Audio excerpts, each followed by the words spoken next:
Raider Nation, what's the good word? What's the good word? GQ, my brother, what's going down, What baby? is the big old deal? What's happening, Raider Nation? What's good with y'all, man?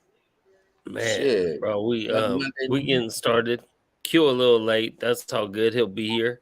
Um, we'll see if anyone else joins us. Other couple other people might join us tonight. We'll see. But we happy to be here. Vega's in the building. D The Menace is Menace. in the building. What up, Melissa's in the family? building. Uh, Melissa, what's up, family? yep. So what's good, man? What's good? What's good? What's good?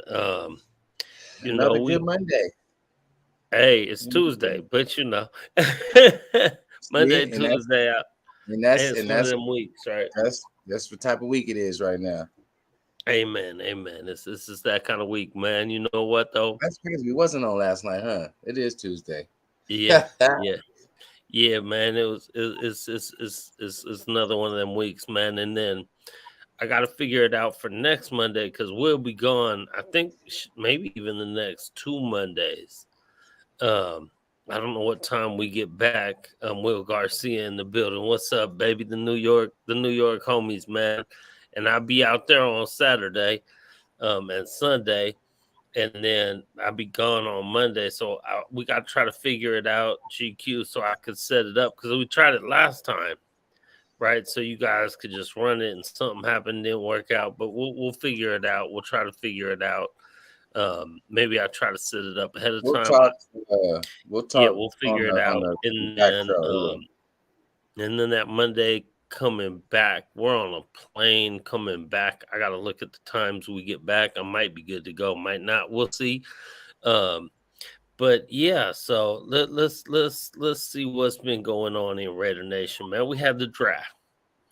Right. Some people are happy about the draft, some aren't. I'm happy about the draft. Then we got after the draft, you're still picking people up. I'm happy with what's going on. I talked to you a second ago. So far, we picked up 9 people in the draft and 7 undrafted free agents, I want to say. And 12, 12 of those have been on defense and 5 on offense. So that's what I Okay. want to do. You know what I'm saying? That's what I want to Yep. do. So far, I'm happy with it. I know our last show we started getting into the draft, how we felt about the draft, and we wanted to kind of go down the line a little more with that. We didn't really dig in too hard, um, and we wanted to do another show, and time just caught up with us or whatever, and we didn't really have the time. Um, well, that's what we're gonna do tonight, man. We're gonna go back over it, man. Uh, I heard Mel Kiper Jr. talking crap about our draft, and I love that. I love the fact that he is because he loved Jamarcus Russell and he loved people like that. So, what credibility does he really have? Uh, so I'm happy with the draft, man. I'm happy with the draft. I feel like we got a couple big steals in the tight end. We got a big steal, I feel like, and also in the cornerback in the fourth round. I don't know how to say his name. Starts with a J. Uh, Bennett, Jakari Bennett. Jakari Bennett. Yeah. So I'm happy with that. Okay, we got a member in here. Let's bring our boy in real quick. I mean, we're still waiting on Q to get here, but in the meantime, we got crazy old man Stewie in the building. Stew. What's Stewie, up, you a guys? Colorado Rocky fan, huh? Oh No. my You know, god. no. I'm more of a Jersey player fan, and this guy was his nickname was the Big Cat. Oh, Frank Thomas. No. No, that's the big hurt. That's the Big Big dog. Oh, Hurt, and he played for the White Sox. Hella White did. Sox. You're right. You're right. Big cat. Andres Galarraga.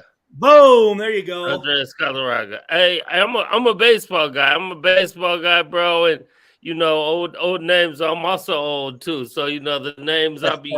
But I get it eventually. I get it eventually, bro. I got it. I got it. Um, yeah, Big Hurt and the Big Cat, man, they close. They close, and they both hit bombs. So No, you you're right. know, You're right. You're right. Um, Yeah, Frank Thomas. Now he does those fucking. Though I think he looks fuck. He has those commercials where he does like the fucking. I don't know what it is. Fucking. What are they for? Like testosterone or whatnot. And I think he looks. I think he looks huge, bro. He looks swollen. Yeah. He looks terrible. I think. Mm-hmm. All the girls are roaming up on him like, "Oh, Frank," and I'm like, "Oh, dude, whatever you're taking, Frank. I do not want none of that shit." Right. So what y'all doing? What we hear, what the fuck you guys doing? What are you guys doing? Started chopping it up, man. Just getting back into our draft picks. Really kind of more so the UDFA guys. We kind of talked on our last show a little bit about the drafted guys, a little bit touching on those guys. And I know Q wanted to come back and kind of touch on the UDFA guys a little bit more as we didn't last time. So that's kind of where you're stepping in at. But honestly, since you are, I know actually I'll wait for Q to come before I pose that question. But yeah, let me take a look at these.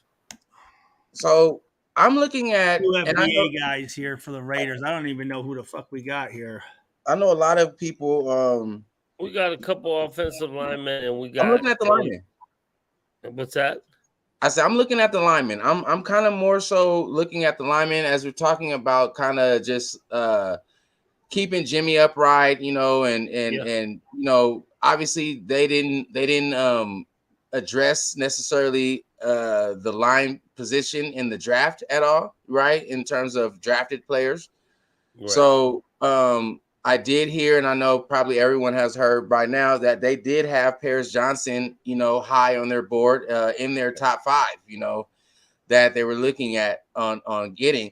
Obviously, he ended up getting got by, I think it was Arizona leapfrogged us to get him. They traded up to get him, yeah. Yeah. But so hearing them being into Paris Johnson higher on their board, they were kind of, you know, if they could try to get some help over there. So to get the two Curtis McClendon or McClendon Curtis and Dalton Wagner, I'm real interested in seeing the development of those two UDFA guys. They have a lot of good upside in terms of what we've been seeing out of their tape, and just out of their measurables. You know, I know McClendon, he came from Chattanooga, and I think the other guard on the other side of him got drafted this year. He got drafted, I think, in the first or the second. So their line's been doing some pretty good things. So he's coming from I say that to say he's coming from a pretty good pedigree. You know, they've been kind of doing some pretty good things with their O-lineman over there in Chattanooga. And then Dalton Wagner, his measurables. You know what I mean? Obviously, it has to translate, but that's a big-ass guy. 6'8", 320. Yeah. He's a big dude with long arms, and he's a big dude. Obviously, you know, low man wins a lot of time in them kind of battles, and how low can he get and stuff like that. So, all right, well, Quiet Q has finally made it through that Bay Area traffic, and made it home. So let's bring him in real quick. Bring it in. Q Ski. Yo, what it do? What's up, baby? What's up, baby? Mighty Thor GQ. In his house. Chilling. Stewie in the building. That's Stewie in the building. Right? Yo. Hey, what's happening? What up, homie? All is good. Nothing, man. Just thought I'd pop in and chop it up. Appreciate it. For sure. So I'm just writing down. Ignore me. I'm just writing down the UDFAs right now. So just go ahead, guys. Yep. And that's where we at, Q. We was on the UDFAs. I was just talking a little bit about the two linemen, McClendon and Dalton, but we're literally right there, just kind of getting into the UDFA guys. Right. Yeah, I think the two linemen was the ones that we really was talking about last week. The big dude out of Arkansas and the dude out of Chattanooga. Yeah, the big dude out of Arkansas, man. Again, gotta translate. Right. They got to be able to develop too, man. Sometimes the coaches got to coach them up. They like them. So. Yeah. Yeah. It's gonna be good I mean, competition though at the spot though. Like when you Whoa, talk whoa, about whoa, what did you? Hey, wait, hold on. What did you just say a second ago? You got to develop them. Sometimes the coaches got to coach them up. These fucking coaches need to coach everybody up, man. What the fuck? Yeah. Ain't no coming in here as a finished product. Don't get Right. don't shit. You hold these coaches accountable, bro. They gotta fucking come in and coach these dudes. Definitely. Amen. Yeah. those are the facts. Those are the facts, too. But you know, and people got their opinion about the coach and about what he can do and his abilities and everything. You feel me? You know what I There's a whole mean? lot of opinions on that. That's the truth, you know. But as a player, you gotta hold yourself accountable too. You know what I mean? You gotta be able to put the work in. So it goes both ways. Absolutely. It goes both ways for sure. But you can be with a terrible coach. You know what I mean? And that that can't, you know, that don't know how to get it done. You feel me? Don't know how to prepare. Don't know how to, you know, get the shit to where it's supposed to be. So that makes We've had perfect quite a sense. lot of them on our team. We've had quite a lot of them. I swear, like a magnet. Man, Now this is because we're talking about UDFAs, and I know it's off topic, but we got you here, and I'm kind of, you know, I kind of got to get it in while we got you here, and I know, and I'm saying I'm preferences like this because I know that you're gonna go on and you're gonna be talking with Docs. Tomorrow about tomorrow. Aiden O'Connell. But we gotta know, man. I gotta know. I want to kind of get into it a little bit, you know, not too much, but what do you feel? How you feel about it? Well, I know how you feel about it, but how you feel about us getting Aiden? I know you were campaigning for the guy for sure as well. Yep. No. Here's the deal. Aiden O'Connell is a great kid, a great leader. And I'll tell this story tomorrow. But the first time I met Aiden O'Connell, when I came back to Purdue, let's see, 5 years ago. Yeah, 5 years ago now. Our team chaplain was a guy named Marty Dittmar. And he was no longer the team chaplain, but he was head of the Fellowship of Christian Athletes, the FCA. Yeah, FCA.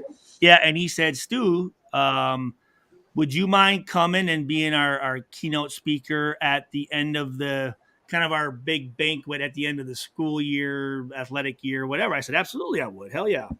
So I went down. It was in Mackey Arena, where the basketball arena is, one of the little side areas that they have like a VIP section or whatnot, you know. So we're in there eating or whatever. And then you know, I get up, I kind of, you know, talk for 30, 35 minutes. And I always appreciate when, after I get done speaking, when kids come up and look me in the eye, shake my hand and say, thank you. That means a lot to me. You know what I'm saying? Right.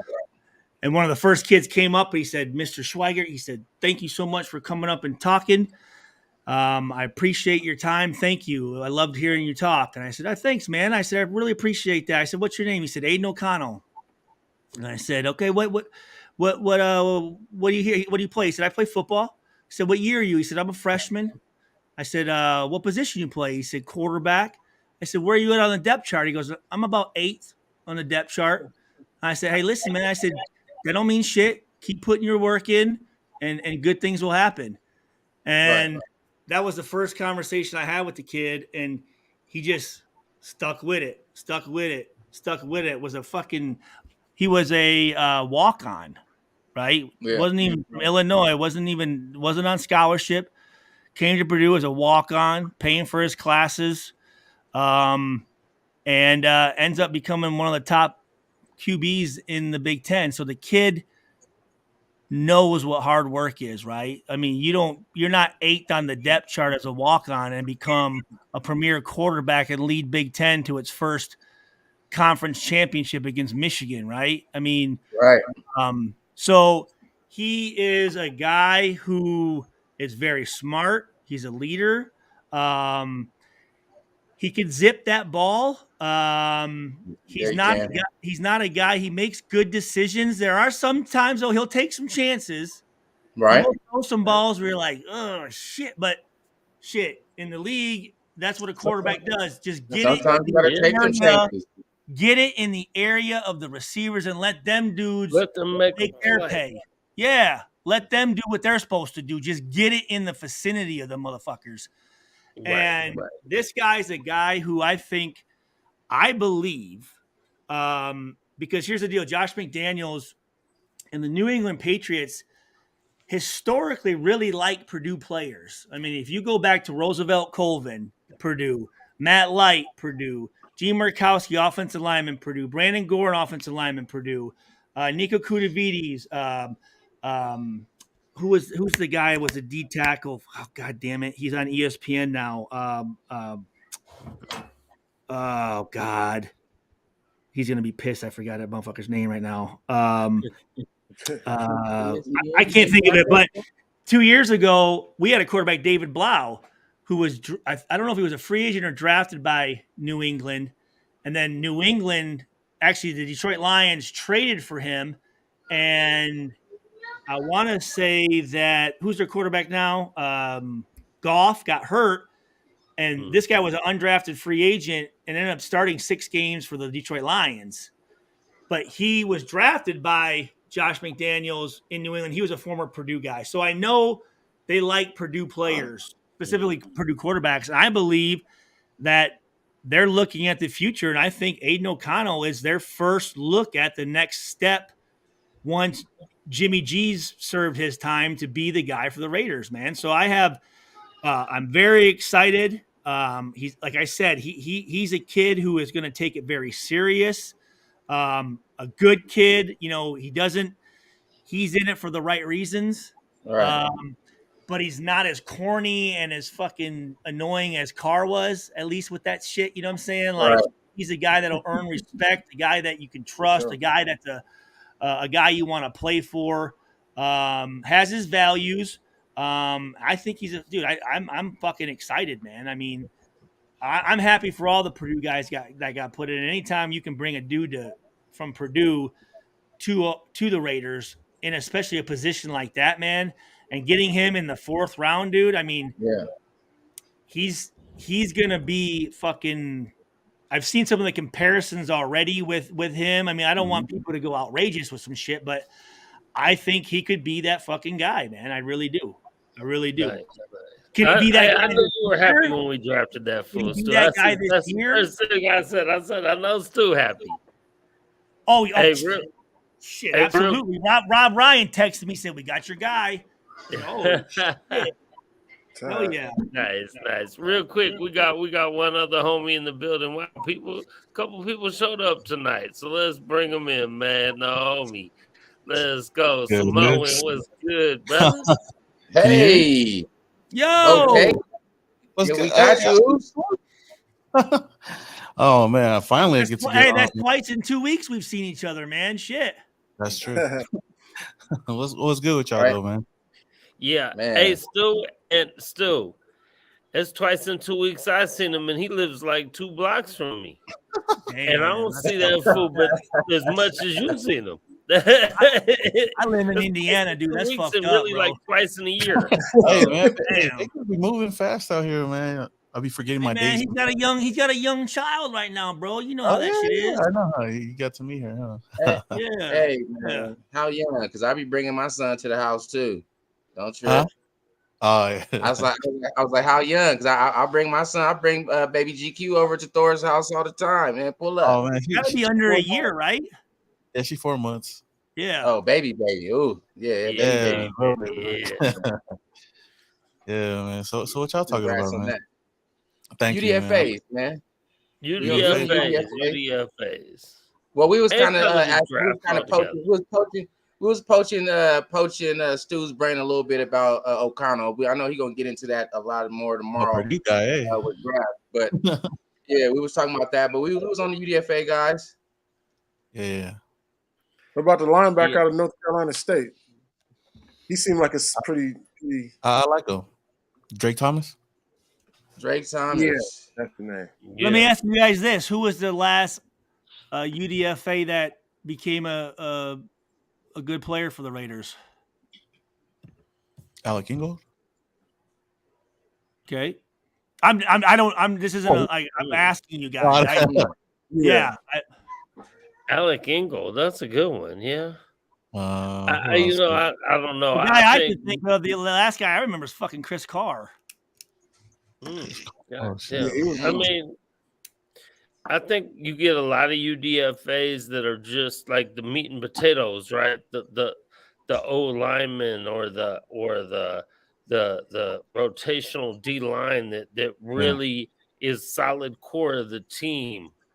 And so yeah, I don't know about as far as like, oh, that big like even Alec Ingold, man. I love Alec Ingold, but he's not like off the charts like people all over the world are thinking about him as a football player. He's just a solid dude to have on your team. In the So chat. I think that's what we need because Lord knows we need everything on defense, right? So I'm just happy most of the cast is defense. Like we need linebackers. Oh my God, do we need linebackers? Because we know what happens to us when we try to stop a tight end. Oh shit. Yeah, because you're looking at linebacker, three edge, one safety, and two corners. Yeah. A lot of So defense.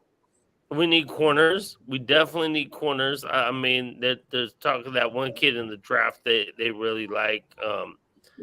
And so, but we need corners. And you know, we probably have people who are going to be competing as first start. Like we might have got some good solid starters out of the draft and rotational pieces out of the draft. So I'm just happy with the defense.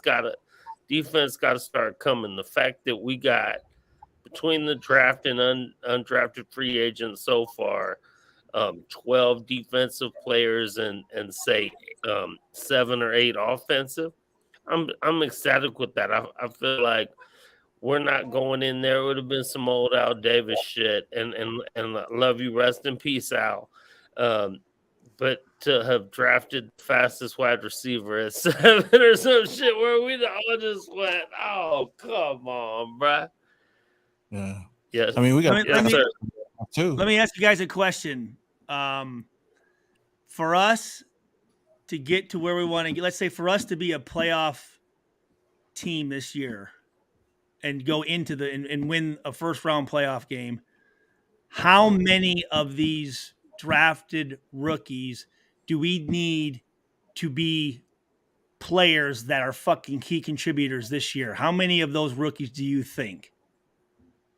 That's a great question. I guess I'll start. I'll say 4, and I believe that we are.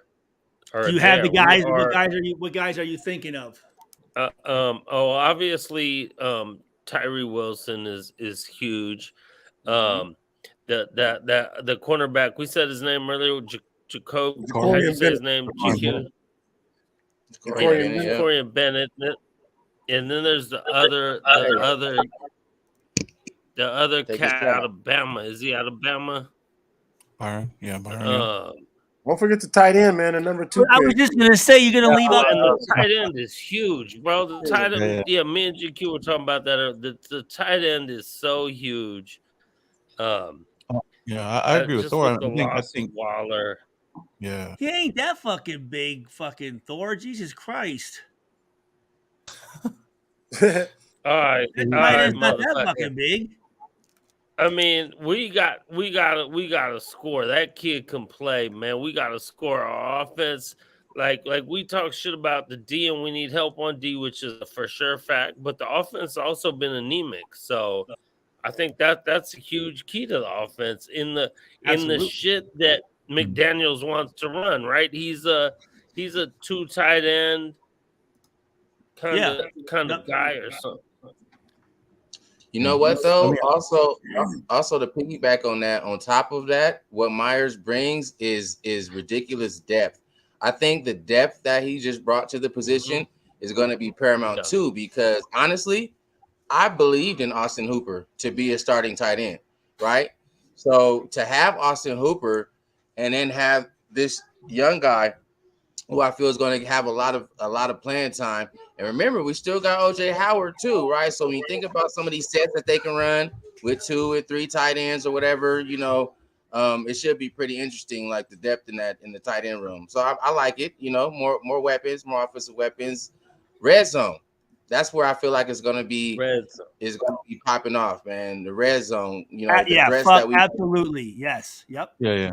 And I agree with you guys on that too. I agree with Thor. I think 4 players coming out of this draft would be huge. But I out of all the players, I could see 3 that could be a starter day one. And to what Us had to say, Myers, I think is going to be a day one starter over what do you call it, Austin Hooper. I mean, I don't think they drafted him that high to be a depth piece. I mean, he does provide a lot of depth at the tight end position, but I believe he's the guy that's going to be replacing Darren Waller. And I think it's an upgrade to Darren Waller. So, I mean, you got Tyree Wilson, obviously. You got Michael Meyer. And then Jacorin Bennett's a guy that I could see definitely starting somewhere on this defense. And then Byron Young is probably just a rotational piece right now.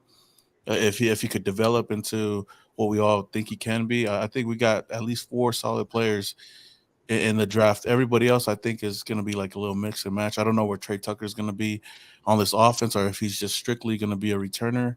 The same goes with I was gonna say, yeah, same with Chris Smith and Bernie from Florida. You know, those are a lot of rotational players that can probably fight for a spot on the roster at least. Yeah, I really like Chris Smith too. I like Out of Chris Smith, out of too. Georgia, top safety. Didn't run a great 40, so he fell in the draft. But he's a football player and he can play football. Yeah. But to Stu's point, yeah, you gotta. We've been talking about it the last month. You got to build through the draft, and you got to be able to develop those guys, and those guys got to come in and make a difference. They don't have to be superstars in year one, but if they can come in and play and earn their playing time and play, I think that'd be huge. So I would say 3 to 4 come in and get good time. 3 to 4. I say 3 to 4 get like good starting time. But I would be, and let me go a little bit selfish here. I would be more happy if we have like 7 of them actually contributing. The 3 to 4 are like the starters. You got your Tyrees, you got your Myers, you know, you got your Corin that's actually like getting hella time. But I'm still looking for the other 4, like 4 more players to actually contribute. Not saying they're getting major time, but being contributing factors. Like I feel like we need that too, right? We need the depth. We need more of our drafts to actually be there ingrained into the system and growing with the system. And that's how we're going to become successful, is those young guys actually contributing. I think all your answers were great. And I think probably the tight end out of all of them, I think for us to get to where we want, he needs to be a starter very quickly. I think we need, I think a quarterback's best friend is going to be that tight end. Yeah. What I'm really excited to see when we talked about Aiden O'Connell is him and Michael, Notre Dame, Purdue rivals, them coming together and establishing a relationship early on. Obviously, I think that Mike's a guy that I think, again, the tight end, especially like you brought up the red zone, right? Some of our red zone woes, that's where the tight end is the fucking man. You know what I'm saying? Yeah. So that could definitely help out. The kid, I think that kid from Georgia, the safety, I think he can come out and I think he can beat Moreau out, to be honest with you. I think he can come in and make plays. And I think halfway through the year, maybe if not even sooner, he could be the fucking starter. Definitely being a guy on nickel downs, sub packages, kicking ass on special teams. So I think 3 guys, but I like what you said. 7 of those guys need to somewhere be doing something productive, whether it's special teams, being a consistent backup. Right. Yeah. I was just getting ready to mention Simone was talking about Trey Tucker, right? There's no reason these guys can't come in and compete, because you see other teams where rookies come in and all the time. Yeah, all the time. Why not us? Why not us? I say the same thing about Purdue. Like, these freshmen can come in. There's no reason these freshmen can't come in and become starters. There's no reason. Right.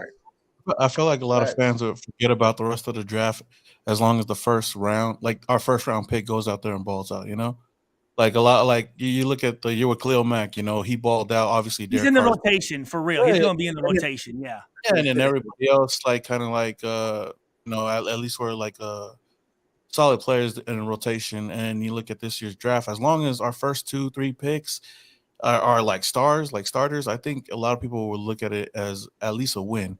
These past couple of years, we haven't had a first rounder that really worked out for us. Cleveland Farrell.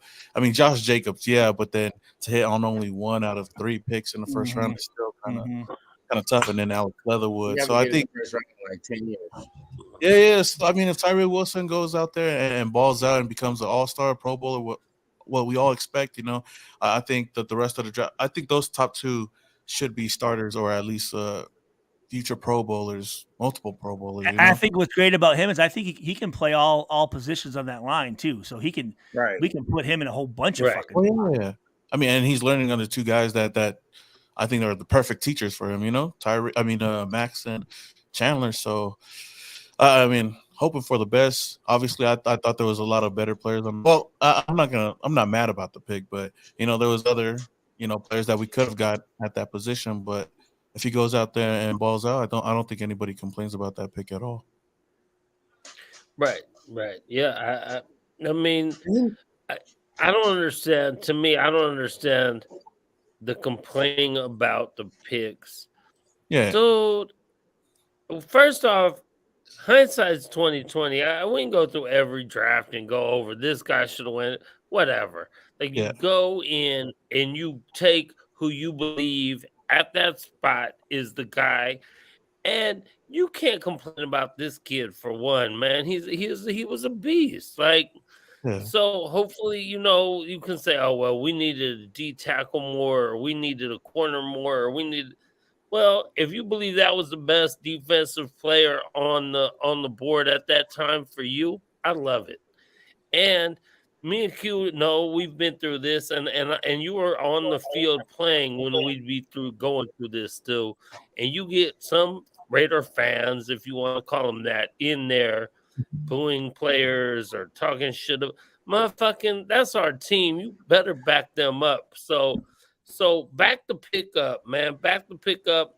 I mean, obviously, not everyone's gonna work out. That's just not the nature of the beast. But like you said, how many? If we can get 4, I'd be ecstatic. And I honestly believe, we're 3 or 4 players away from really being a solid playoff team. I'm not even talking about we go in and win a game in the playoffs. I'm talking about, like, real talk. The Cincinnati Bengals went to the Super Bowl 2 years ago.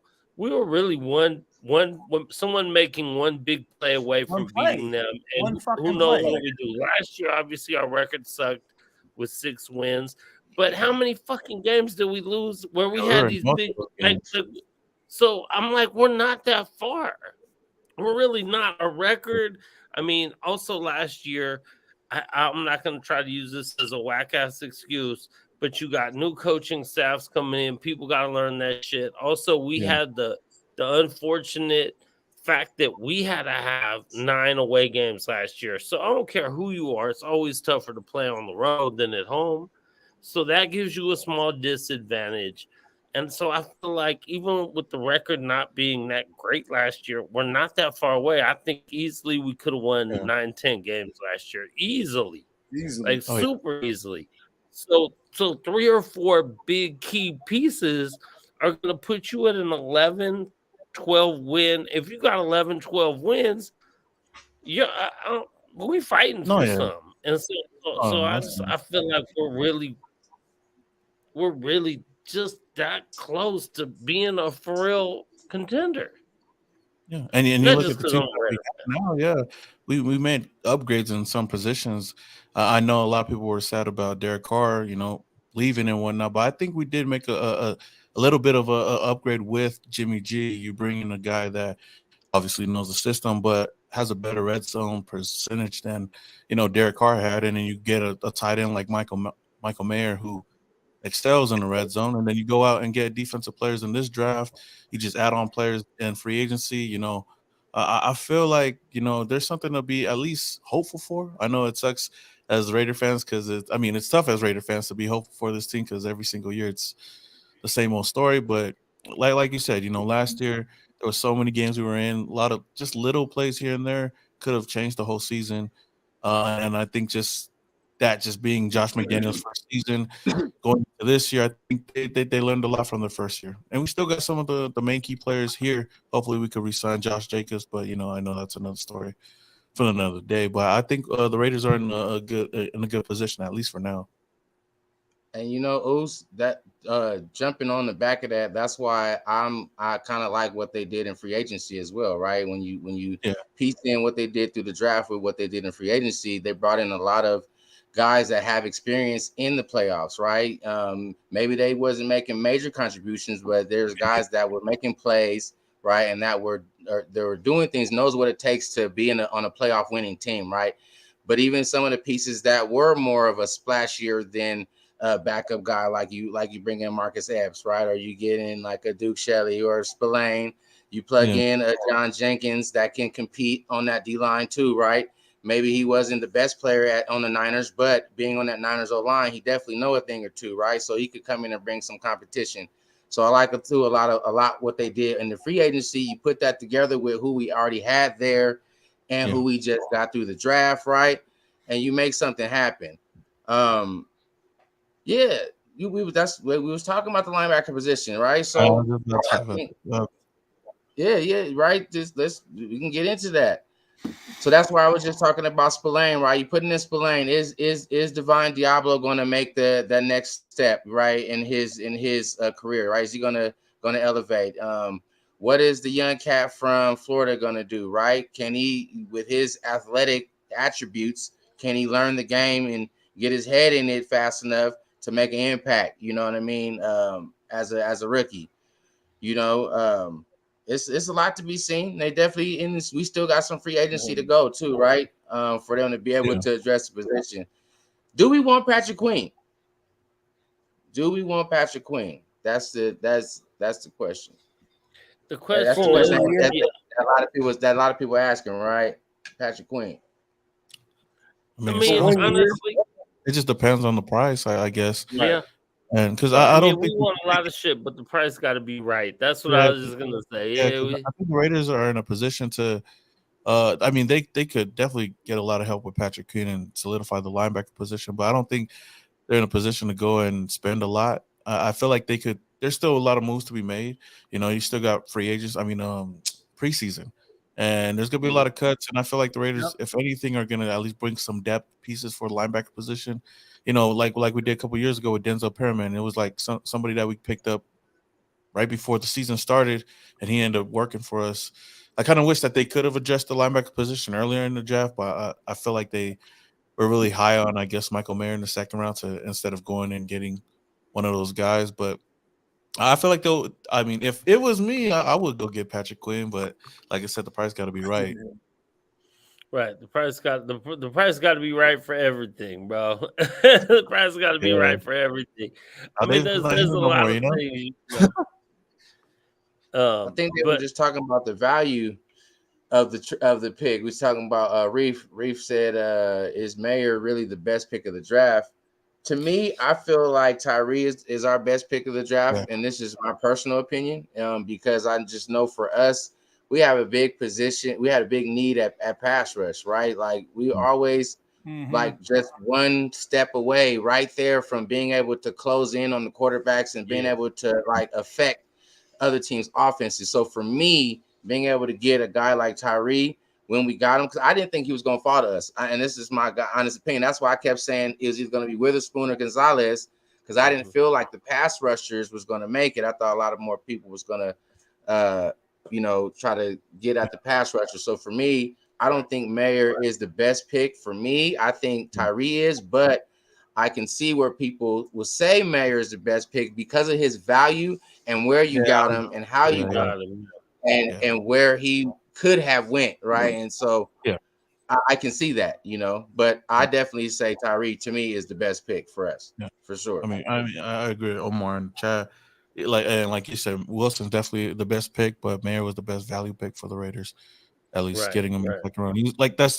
That's like getting 2 first-round picks. Right. They had him going in the first round, so to get him in the second round, that was great. Yeah. And it's good that the Raiders didn't even reach on the number 7 pick. That's why I was happy. Right. You know, we got a defensive player that everybody knew about at least. You know, even though people like Jalen a little bit more, I was totally fine with Tyree Wilson. But I was one of those guys that was on about me and Fitzfeet going back and forth. I was one of those guys that wanted a quarterback. I was like, hey, I'm not gonna be mad if we go defense, but you know, if the quarterback's on the board, hey, you know, I wouldn't mind it. But It'd have been hard for me to say. We didn't go quarterback, and I'm glad them 3 were gone. That's right. But I'm saying if CJ Stroud was there, I wouldn't have been. Well, I couldn't have been mad. Was there, that was I could have been mad for them taking him at 7 if he fell there, right? I didn't want them to go quarterback, but shit. But we knew he wasn't falling there. We knew that. I'm kind of happy that Paris Johnson got taken off the board too, because I didn't know that they were really on him like that. Like I just heard the Dave Ziegler conference or whatever, the interview that he had, and they were really high on Paris Johnson at number 7. I was like, oh damn. I mean, I love offensive line, but not in the first round. I mean, no, yeah. I mean, we got 2 solid offensive linemen in draft, like in free agency, undrafted free agency. But right. So I'd have been heated if we went offensive lineman, bro. And I feel like there was. I don't care how much they like that kid. There's no way to me that they could have went offensive lineman, because I'm like, these motherfuckers, Ziegler and McClown or whatever his name is, they under pressure to make serious impact right now. And an offensive line, you need to have an offensive line always, for sure. Yeah. But our offensive line was not that bad last year. We've been trying to tell people this all year. And if you look at the numbers, we were 11 or whatever in the league. So it wasn't that bad. We got a couple solid pieces, and you picked up some undrafted free agents that might help out with rotational line and keeping guys healthy and whatever. Yeah. So I was like, you have to pick up an impact player. And that's why I did not want to go quarterback at all, because I'm like, you can't stall. But now if it was CJ Stroud, like he said, it was okay. We'd have been all right with that one. But you would have threw a couch off the roof or something off of the ghost bar. Hell yeah! Someone was going flying. Hey, John V almost jumped when we drafted Tyree. I'm like, but John V wanted D though. Off the 54, that'd have been funny. Not funny, but funny. Oh my bad. Hey Reef, that's kind of why we all understood the reason why they wasn't gonna go with Carter. Like we wanted him. I wouldn't have been mad to have him, but that's why I understood why they wasn't gonna go there. Right? The whole Ruggs thing is just too close. It's just too close for them to be messing around with that. Like, I don't care how good he was or whatever. Just the particular situation, it was just too close, bro. It was too close. Yeah. You know what I mean? And prayers out to Ruggs. You know, obviously he made his decision, and you know, their family is still, you know, getting over it, trying to, you know, come together with that shit. But now that he's made the decision to plead guilty or whatever, he can go forward with his life, how it's gonna come. You know what I mean? He's gonna do his 3 to 10 or whatever they give him, and you know, it's crazy that you can, as a, you know, my wife was talking about, it's crazy that you can literally kill a person and just do 10 years and you're out. You know what I mean? And back to living. Or 3. Or 3, right? But I'm just saying, even the maximum. Obviously, when you got good enough lawyers and you got some good enough situation, your financial situation is good enough, they can make some stuff shake for you that a normal individual. If it was me, bro, it wouldn't be nothing. I would have been doing the whole 50. Mm-hmm. Yeah. But yeah, you know, that's such as life. That is why you have lawyers, though. So that is why you got lawyers, man. Right. Hey, and that's why you got to pay lawyers, bro. That's why you got to pay lawyers, bro. Like, oh man, I don't know, but we got to find a way to come up with this money, man. Somehow, some way, we got to find a way to pay this motherfucker. So I don't got to do that kind of time. Stewie? What's up, Phil? So I was going to say, one thing that I like about this staff is, first of all, we like guys you brought up last year, right? New coaching staff. These guys are they're trying to bring in their guys, right? They're trying to pick through who fits into their system. Okay. And that's what I like is what I can see is these guys have a system, and there are certain players that fit and they like in our system, and there are certain guys that they don't. So if everyone was talking about Carter, I believe that, yeah, Carter might have been the best player available, but he was not the best player available for us. Correct. And that's what people need to realize. I never liked that shit. Just draft the guy because he's the next best available. But if he doesn't fit into what you're doing, whether that's your scheme, whether that's your team character, whether whatever your culture, don't get get someone that fits in it. You know what I'm saying? So I believe that they passed on him for a reason. So I like the fact that I see them I can see that there's a rhyme and reason to what they're doing. Right. And we don't see it yet.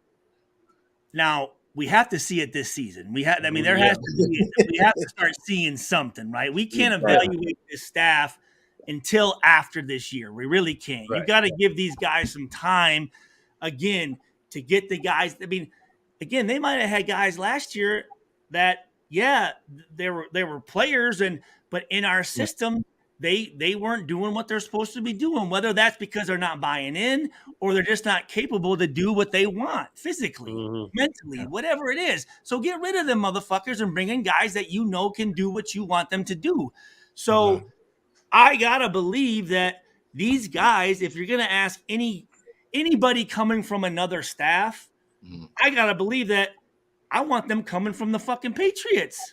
Those guys, regardless if Belichick was the one running everything with dude, they know what a winning team fucking looks like, how they practice, how they prepare, how they do things in the offseason, how their summer workouts are, how they fucking watch film, how the rookies are treated. Like, shit, they won 7, right? Or 6 Super Bowls. I mean, shit. I want a coaching staff from over there. That at least those guys know what it takes, right? I don't want a new coach that ain't never won shit. And I'm not saying that, was it McDaniels? No, I mean, the majority of it is the organization and Belichick and what he's done. But at least these guys were around it and you can go, dude, we're starting to look what I remember us looking like when we won a Super Bowl. But if you've never been around a Super Bowl winning team, how do you know that you're in that right position? How do you know guys are working hard enough? And we also are getting players who have won Super Bowls. So they can say, like, hey, listen, dude, what you're doing, that shit don't work. Like, I can tell you, like, this is what I did, and this is what we did as former Patriots that won a Super Bowl. At least that's a track record, right? Like, how many Super Bowls have you won doing what you're doing? 0. Well, then you might want to change that shit the fuck up then. But you gotta be able to have that in your that trump card in your back pocket to say, because if you're just coming and you're another dude trying to tell someone, hey, you need to be doing this, I go, well, what the fuck have you won doing that? Well, the fuck, your system don't work either, motherfucker. But if they come in and say, hey, listen, I'm just going to tell you, when we won the Super Bowl back in here and we won 2 Super Bowls, this is what we were doing. All right, well, shit. All right, let me try that system then. Yeah. So, and again, the one thing I talk about too is, regardless of who we wanted and regardless of who we should have took and this and that and blah, blah, blah, blah, blah, we are Raiders fans, right? Period. We are behind the team. We have to put our faith into what Mark Davis and the guys that he's bringing in and what these coaches and people are doing. Now, did I like the Michael Mayer pick? No, but that's just me not liking Notre Dame motherfuckers. And I thought they were better tight ends, but I said, you know what? He's a Raider. He's my favorite tight end. Fuck, he's my guy, bro. Like, these are our guys. The worst thing you can do is come into an organization and having people going, man, I wish we would have took this dude. Like, no, man, these are our fucking guys. And until they prove that they can't compete at the level we want, we got to be behind these motherfuckers, dude. We got to be behind these coaches. We got to be behind these front office guys. We got to be behind fucking everybody. right? Yeah, that's why I didn't understand why a lot of fans were so quick on moving on from Josh McDaniels. I understand like losing makes everybody go crazy, but I feel like a lot of people were more mad because the whole Derek Carr situation. But I felt like like just let these guys try to do what they can do, like get their own guys. Last year I think they were trying to make it work with the guys that we had. They Yeah. tried to make Carr happy, go get Devontae Adams. Just didn't work out. So I mean, this year they're doing their own thing. And I understand why a lot of people are kind of like worried about Josh McDaniels and the whole Patriots system, because I don't think any Patriots coach really like succeeded outside of New England. But then again, Josh McDaniels was Bill Belichick's right-hand man. And if it doesn't pan out this year, if it looks even more shittier, then fire him, let's move on or something like that. But I'm also thinking this: that motherfucker worked side by side with Tom Brady. Yeah. I mean, he's just fucking naturally gonna pick up on some fucking shit, regardless if Tom Brady made all the fucking calls. I gotta think this: Tom Brady's a resource for that motherfucker. You don't think that he can't call Tom Brady and, hey, shit, what do you think about this? Or call Belichick, because Belichick, obviously, anyone coming from his tree, he wants them to do good. So if they ain't playing a team that affects him, I guarantee you, Belichick's gonna give him every fucking advice that he can. Or anyway, hopefully. Here's the deal, though. Some of these coaches, it's an ego fucking thing. I would fucking hope that he's reaching out to Belichick and reaching out to fucking Tom Brady and not acting like he's like, oh no, I'm good. I don't need to reach out to these. Dude, use your fucking resources, and he's got some of the best resources ever. Fuck, dude. Right. You know what I'm saying? So, but you gotta, dude, you gotta give these guys at least a little fucking time. You know what I'm saying? Like we don't know the reason why shit wasn't working last year. As far as I could see, it was our players not making plays when they're supposed to, dropping balls in the end zone against Tennessee and getting intercepted, throwing the ball the first game, 3 interceptions. Dude, fumbling the ball, running, dude. Two receivers running into each other. They ain't doing coaching. That's the players, dog. I'm sitting here the whole time waiting to say just that shit. Like missing Kyler Murray on a stack.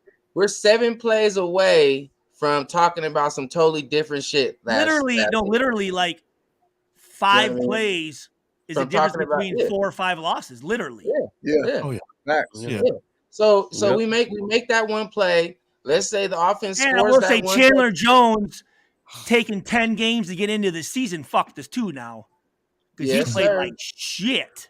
I mean, he picked it up at the end, but it took them 10 games to get them get help up the middle. It took 10 games to get pressure. I don't know whether it was just because Tillery got there or they felt motivated, but when they traded for I keep saying this, when they traded for Tillery and he got there in the middle, then Chandler Jones started flashing.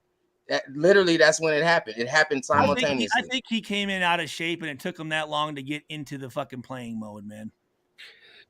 Probably so. Also, it's a new system. And I think it's a lot of factors. Do not put a defensive end. Just get to the quarterback.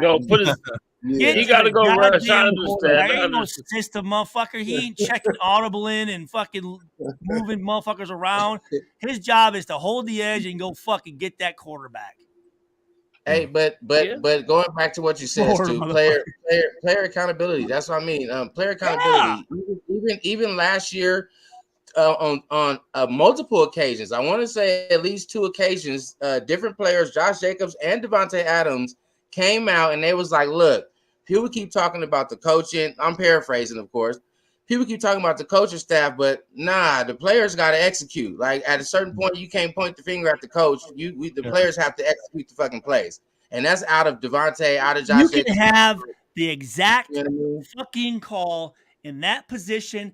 Have the guy come to make the fucking tackle, and he misses, and it wasn't that the coaches, it wasn't that the player, he just didn't make the play. Right. It had nothing to do with scheme. And it might, like I talked about people, you talk about Derek Carr and his options and this and that. There might be a deal where they have the play set up and it's fucking wide open and Derek Carr backs out, but because this offensive tackle got off slow, it fucked up his vision, and now he's got to go over here and the whole play's fucked. It just took one little fucking thing. Like everything was perfect. And they went, oh, shitty calls and this. Like that's the thing is football is the greatest team sport from Mark Davis, literally guys, down to the dude that takes the trash out. Every win or loss, everybody has a hand in it, from fans, cheerleaders, coaches, front office, whatever. It's just some have more percentage in that win or loss. But at the end of the day, 75% of those wins or losses, maybe more, maybe 80, come down to the fucking players. Come down to those motherfuckers at the point of, do I make this play or not? Making that motherfucker play. And in the first 6 games, our guys making the money, we're not making those game-winning fucking plays. Mm-hmm.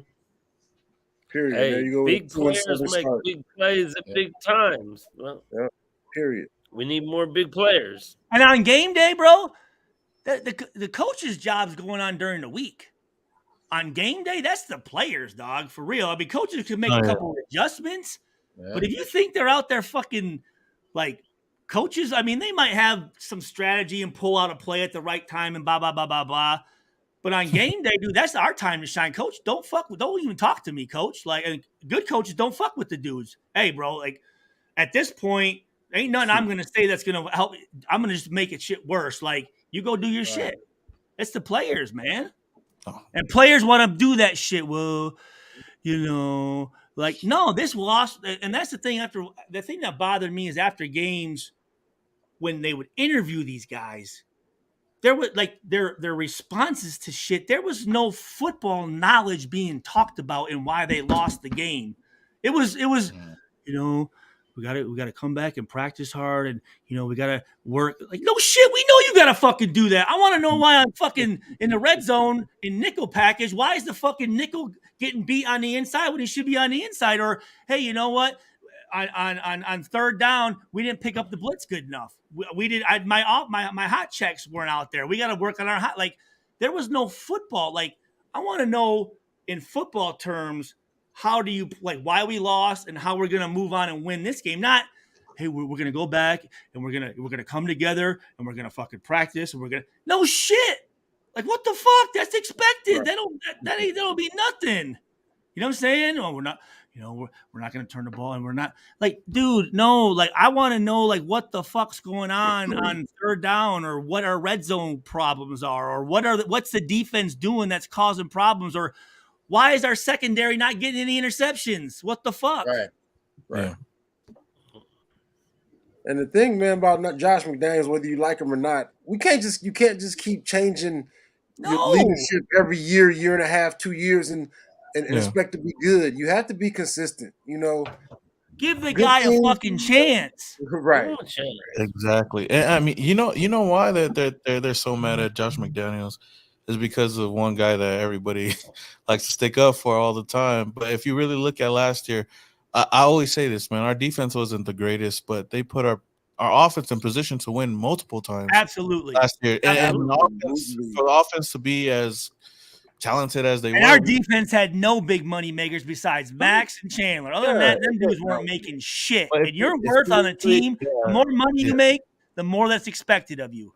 Yeah, and if you really watch the games that we've lost, if the offense at least, put a drive together to put some scores on the board, at least late, we would have came away with a much more W's. And the games that we did win are the games that the offense actually executed, at the end of the games. Josh Jacobs walk-off touchdown, Devontae Adams walk-off touchdown. Our defense.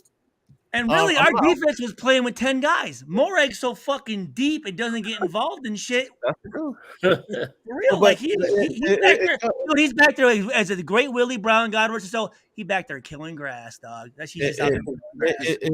It just comes down to number 4. That's why a lot of people wanted to fire Josh McDaniels so bad, because he was the only coach that he was the only coach that had at least the balls to sit Derek Carr down.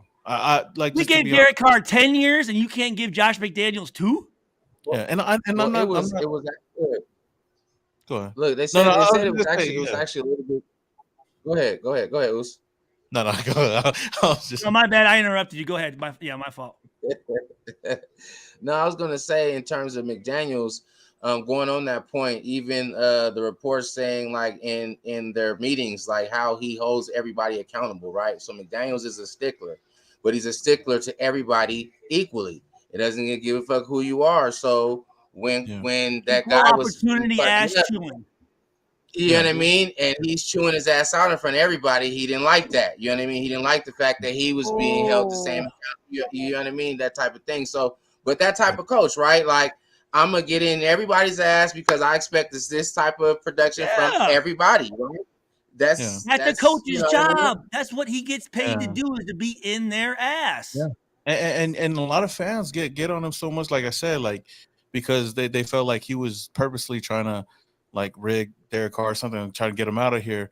But if you really look at the beginning of the season, Josh Jacobs was in that position. Like you seen it on the wall. They drafted a running back. They brought in a lot of running backs. They were going to run like a committee.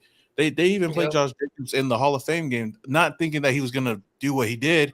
But Josh Jacobs quickly shut that up by going out there. They put a fire up under his ass. He went out there and balled the fuck out, and nobody had anything to say. If Derek did the same thing in this offense last year, nobody would be talking about this at all. But the fact that it was just inconsistent and then going back and forth with Josh, and like I said, I don't hate Derek Carr.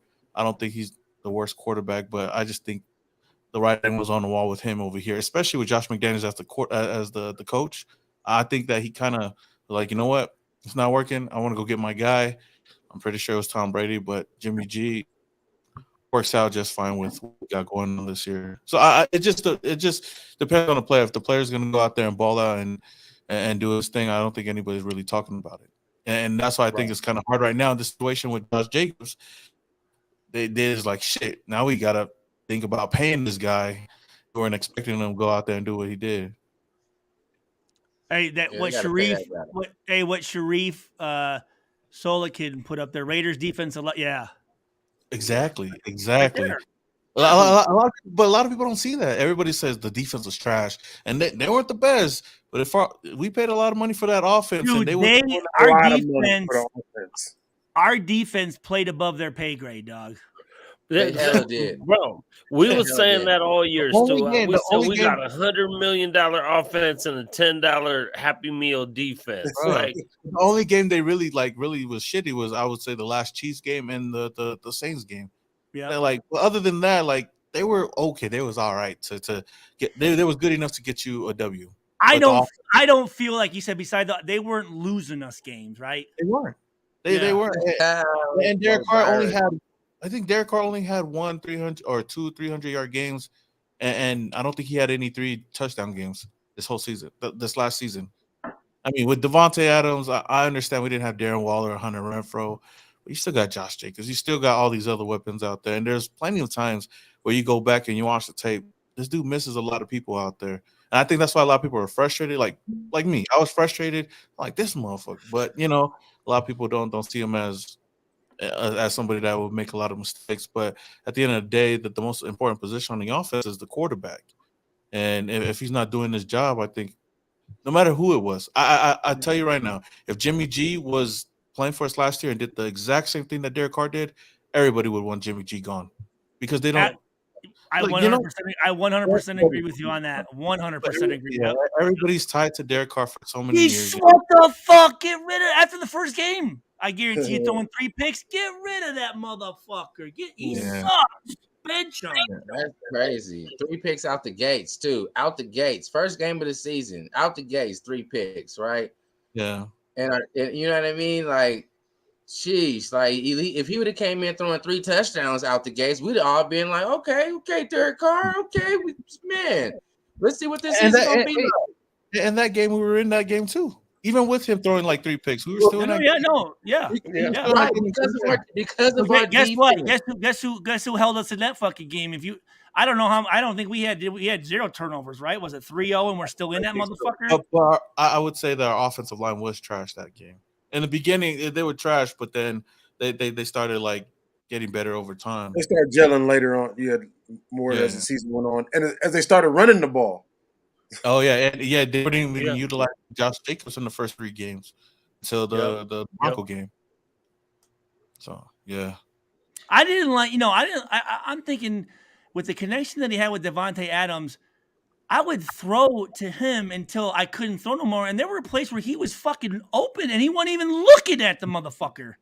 Yeah, I'm like, dude, you're not even looking at again that last against Tennessee. That last fucking we needed a 2-point conversion, right? Didn't we? Or 2-point conversion.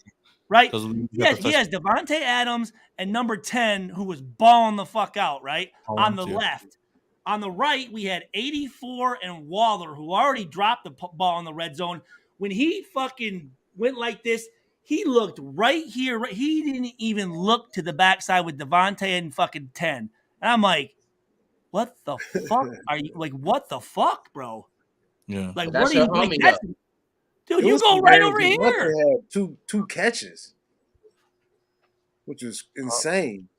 It got to the point to where Devontae had to come out and speak on it, right? Did he not? Did Devontae not come out and speak? Did Like, he what not? the fuck? Who else was he talking to when he says, "Look, if you're gonna not throw me the ball because I'm double covered, then why do you bring me here?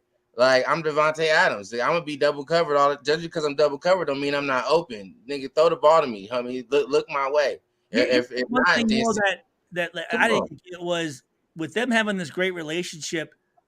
Why can't he pull him aside privately and be like, "Yo, D, throw me the fucking ball"? Like, he's got to go on Right. fucking the media and say that shit. Like, do you guys not talk to each other or what the fuck, dude? Right, but still, I maybe mean, like, he yo, did. D, Maybe he throw did. me the motherfucking ball. Like in the huddle, throw me the fucking ball on this motherfucking play. And I guarantee you, nobody in that fucking huddle would be like, no, don't throw it. They'd be like, dude, throw it to him. Throw it to that motherfucker. Yeah, throw it to him. Yeah. Right? I mean, what the fuck? Like, dude, call a motherfucker out. Throw me that. That's how that, I get paid I'm getting paid motherfucking money. Throw me that bitch. There's a reason they're paying me that much money, motherfucker. Get me the ball, DC. Let's go. Yeah.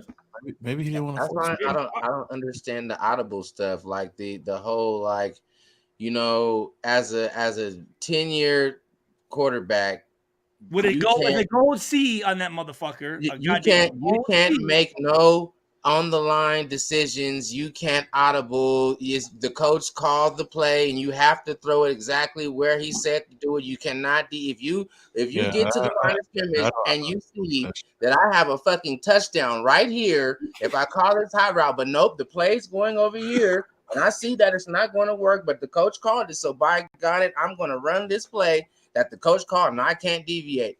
What the fuck? Like how There's no way you can in high school football you gotta have a couple adjustments to that motherfucker, dude. No, I think that was all that was all cap. Because the play, I think the play with Josh Jacobs won us the game was audible too. But nobody really talks about that because it actually worked out. right. I think it's just another excuse, but I hate like, you know, like downing on Derek Carr. But I just Don't give that dude another second of our fucking time, bro. I don't understand. That don't make sense for a coach to say, "Hey, don't audible." Let him and fucking All right. let him and fucking the safety what's his name fucking blow each other down there in fucking New Orleans. Fucking Hey, last second of time. The Saints were plus 3,000 to win the Super Bowl before he got there. After he got there, they went to plus 4,000. So their odds got worse. Their odds got worse to win the Super Bowl when he got there. That's interesting tidbit. I want to make one last point and then I'm done about Carr. All right. Here's the deal. Okay, the NFL, there's a certain persona, a certain type of mentality, a certain type of like attitude that you have to play in the NFL. Okay. Yeah. Then there's a different, even higher one when you play for the fucking Raiders. Okay. Like there's a certain, like when the way you handle yourself and like you play for the fucking Raiders, dude. Like there's certain things that you don't let shit go by, right? Like there's just shit that maybe some other the Detroit Lions and the Jets and the Carolina Panthers, them players can do some fucking pussy ass shit or whatever. But with the Raiders, bro, like there's a certain mentality you have to have. On top of that, when you are the leader of the fucking Oakland Raiders, and you're again, I'm a very emotional guy. I fucking cry all the time. But when it comes to that, you do that shit in private, bro. Okay? You do that shit in private. And as the leader of the organization, and again, you're on national TV and you're poo-pooing and crying and shit, dude. That's the fuck you do. Think of the former quarterbacks that fucking came before you, some bad motherfuckers, right? And you're up there fucking crying on national fucking TV. Be a fucking man and do that shit behind closed doors.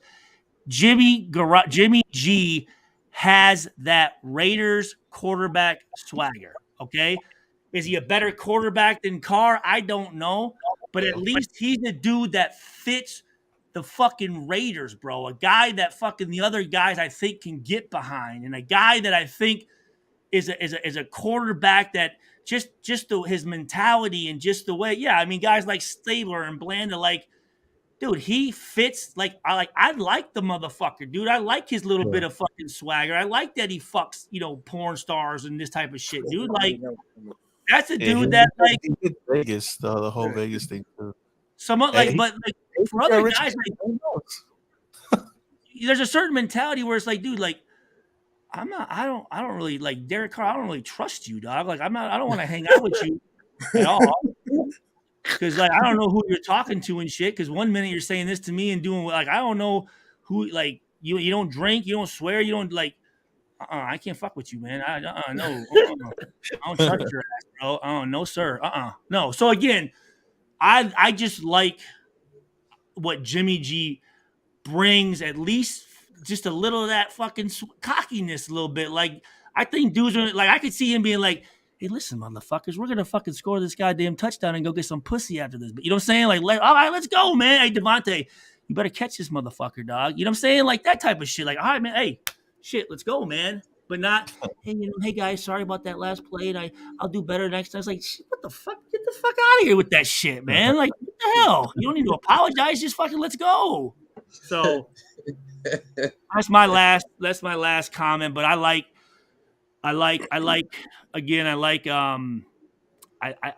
Jimmy G. I'm glad that we picked him up. I think he's gonna if he can stay healthy, right? If he can stay healthy. Right. Yeah. Right. But that's the key to everything. And he's our guy until he's healthy until he's not. He's our guy until he's not. Sure. So let's go. Let's go. Stay healthy. Get back there, win games, man. Who's the guy we picked up that's 180 years old? The other quarterback. Is he on or what? Hoyer. Yeah. Hoyer. Mickey in the building. I think they got Hoyer to be the third string veteran guy in there. His shit hits the fan. But I mean you gotta have that guy that's been around that is probably a better coach than half of guys on staff. You know what I'm saying? Like knows how to break down film and be a mentor and be that guy for fucking O'Connell and you know what I'm saying? And yeah, dude, I think it's And again, I go back to last year, man, and when I knew when I saw Jacobs and whatever reason, if he was mad or not, but when I saw him in that preseason game, I said, this guy's fucking ready, dude. This guy's getting his shit ready because he knows they're coming for his job, bro. Like a lot of us don't have the luxury of knowing when they're coming. They fucking tell you you're the guy, and then you just get cut. At least they said, hey, listen, it's going to tell you, hey, we need to see something. That's fair. And he said, fuck it. Yes, sir. I'm going to go do my shit. And he did it. That's he did. I like that. Yeah. The other guys poo-pooed and, do this, sat out, trade me, give me, like, get the fuck out of here then. We don't need you. Get out of here. No. Yeah, you a football player or not? Get the fuck out. Hey, listen, motherfucker. You think that the NFL train stops when you get off? That bitch keeps going because there's a whole batch of motherfuckers coming in right next week, dog. Right. So, bye. Right. No, that's true. All right, I'm done.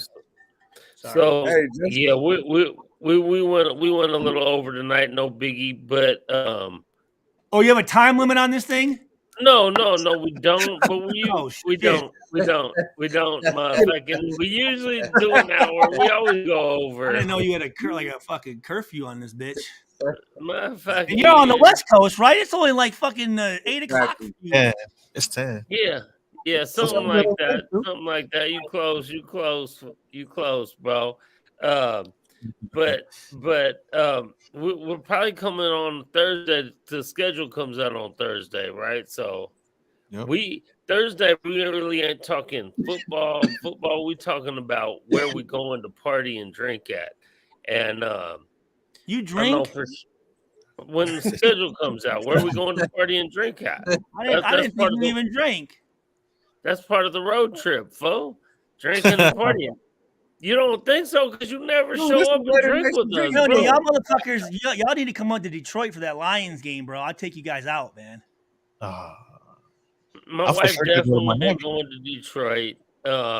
Ford Field's a nice ass field, dude. That whole downtown area is really fucking nice, man. But if y'all scared, I get it. I'd be scared of Detroit too, man. Oh, this motherfucker don't never show up to drink with us, but we scared.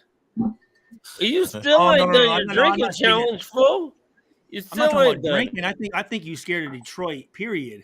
We don't even know if you could drink. Fool, ain't no one scared of Detroit, baby. We're gonna have Eminem whooping your ass and shit. When T Grizzly's gonna slap the shit out of you. Oh shit. Okay. Don't make me come over there and find you, fool. Thursday, so let's see when everything lines up. Hey, Stu, my wife has a question about Detroit because if there's good shopping there, then I can convince her to go. Oh, the suburbs? Hell yeah. They have a fucking down in Auburn Hills and shit. Absolutely. They have a great outlet mall over there. Oh, see? Shit. If I can get, you might have a shot to convince her to go. Yeah, hell yeah. I'll take her up to Birch Run. Yeah, and then we'll head up to Saginaw and do a tour of Saginaw. Hell yeah, man. We need to go holler at Draymond and be like, bro, what the fuck, man? We'll go knock on his door. All good. Yeah. Let me know. I'll bring my Warriors shit. We'll go steal his rims and shit. We'll go jack his car. Well, the Warriors, I ain't trying to go to jail in Detroit, bro. How the Warriors doing? What's the second round? Who they playing? No, we're in the world of trouble. We don't even want to talk about it right now. Darvin we don't even want to talk about it right now. We don't even want to talk about it right now, man. Jordan Poole killing us, Clay killing us. We'll just leave it there. Jordan Poole is garbage. Jordan Poole is lame as fuck, dog. That motherfucking shot that he took, he should have been cut right there. Right? Bro. It's no wonder Draymond Green punch the shit out that stupid motherfucker. Yeah. Exactly. See, we need to go find Draymond and be like, bro, we need you to go fire on Jordan Poole again for us. Pussy ass boy. He got his money and he's just feeling himself. He's trying to let Curry know this. My boy Mickey said he'll be in Detroit for Thanksgiving. Maybe they'll give us the Thanksgiving game in Detroit. Shit, you never know. Ooh, hey, the fucking Detroit's always a Thanksgiving Day game. That'd be a fucking on a Thursday at noon. We can hit up BT Strip Club by 4:00, bro. I heard that. We're gonna work on Detroit still. We're gonna work on Detroit still. Depending on when it is, it gets cold up in there, but you guys will be all right. As long as you're coming with me, bro, ain't no one gonna mess with y'all. Hey, bro, we ain't worried about that. As long as you with us, ain't no one messing with you. Shit. We might do Miami. I heard there might be a London game. We know everyone's like that's fake. Against the Bills, right? Against the Bills, is there? Yeah, everyone's saying it's fake, and it might be, but that happened a couple years ago and it ended up being real. I think just the dates were off. So if we do London, we might do London. If we do London, we're definitely not doing Miami because that's too fucking expensive to do London and Miami. Isn't London stuck as a city though, right? It's just cloudy and rainy and shit all the time, right? I ain't never been to London. I don't know. You been there? You go out there and eat some fucking figgy pudding or something? I don't leave my basement. No, I've never been to London. Okay, so how the fuck do you know? I heard they drink hot beer out there. I don't know about that neither. They Shit. might, dude. They fucking. I don't know, man. I don't be fucking with them fuckers like that. Okay. But thought they people did went too. last time and they said you could take these fucking trains all over to like Germany and Sweden. Oh yeah, and all that's no, yeah. The whole Yeah, Euro. Yeah. That and that they is. said that should be off Well, the because hook. those So, countries are like almost like states to us. You know what I'm saying? Right. Like they just. I Like was the seeing my bullet wife train, talking about yeah, shopping the again. boat. That's why she wanted to go to London because she can get Louis Vuittons out there cheap. You get Louis Vuitton. she said cheaper. Cheaper. Yeah. Instead of 3,000, they'd be like 2,500 or something. Louis Vuitton Italian? That's Italian, right? I don't know. Fucking Gucci, one of them motherfuckers. I don't know. Sorry, motherfucker. YSL or some shit. I don't know. Fuck them all. But for You sure, get for it, but sure. you're in Vegas, though, Thor. What's your hat say, Thor? Is that POW? What's your hat? Thor, what's your hat? It's a Raider hat, a Raider military hat. How's it goes? It's a POW? beanie. It's a Raider military beanie. What's the logo say? It's just a Raider symbol, and then under it's like the military one. He said POW. Right? Yeah, I thought something like that. I'm you know ex-military, the fool. POW sign, the prisoner of war? Yeah, I know exactly what you were saying. What the fuck you laughing at me then? How's it go? So I'm giving the grade a B plus. I'm giving the grade a B plus. We was about to get out of here, but we appreciate you tapping in for a quick second. Definitely go back and rewatch it. Stewie was on a good one tonight. Stewie's boy got drafted, so he was over there all happy and giggly and shit. Aiden O'Connell. Purdue. Yeah, Purdue. I was happy for you, Stu. I was like, oh, Stu I happy. should have worn. I'm gonna wear my Aiden O'Connell shirt tomorrow. Hell yeah! Fuck yeah, dude. Hey. Hell yeah, bro. Yeah. Hey, for the late great Willie Brown, man. Mother's Day is coming up, guys. Man, remember to call your mom. Do something nice for your moms, man, on Mother's Day. Everybody, Is it the 19th. When is that? What day is that? The 14th. 14th. The 14th. Sunday. Shit, take care of your mom and your wifeys. Your moms, the wifeys, everybody, man. Yep. Take care of them, y'all. Take care of wifey first. Take care of wifey first. Hey, Reeve, we'll be at Peter Dillon's on Sunday the 14th drinking a beer for mom. So if any of the other New York homies are still in here on the 14th, we'll be at Peter Dillon's in the afternoon drinking a beer for moms and kicking it, man. So for sure, Peter for sure. Dillon's, always a winner. Hell yeah. That's the New York Raider bar. Stu, you ever get out that way, we'll show you around New York, man. I think someone was talking about that. Yeah, I think I might have heard about that. Yeah. Silver and Black Empire. Shout out to the Silver and Black Empire out there. Yeah, it's been a lot of the New York crew in here tonight, like Reef and Vega was in here earlier, and Will Garcia. A lot of good homies out in New York. Good Raider people out there for sure. So. Hey, Stu, where can the people find you at? Let's see. Stuart Schweigert, my YouTube, and my Instagram is. Let me see. They can find him on Thursdays at the strip club he was talking about earlier. Find me at your fucking mama's house, motherfucker. So you can find me. Stuart Schweigert 30 is my Instagram. My Facebook is just Stuart Schweigert, and then my Twitter is at thy butcher 9. At that butcher 9, man. Y'all tap in the Stu. Oos, man. Where can the people find you at, my boy? Shit. YouTube at some Raider, Instagram at some more Raider, Twitter at some more _ Raider. That's about it. Unless you've been under a rock. I appreciate you guys just having me on. I appreciate you guys having me on, and I know Thor always sending the invite. But today was like, okay, perfect time. Finally, like set up the whole office and stuff like that. So I'm like, fuck it, I could hop on today. No, Where's the after hour? Where's the after hour spot? After our Tonight. You know, around the town, shit. No, I'm saying tonight on the YouTube. Anyone doing after hours? You know the what's the one network they be going 24 hours? The Raider Nation Network, Raider News Network. They be going. Who? Who's that?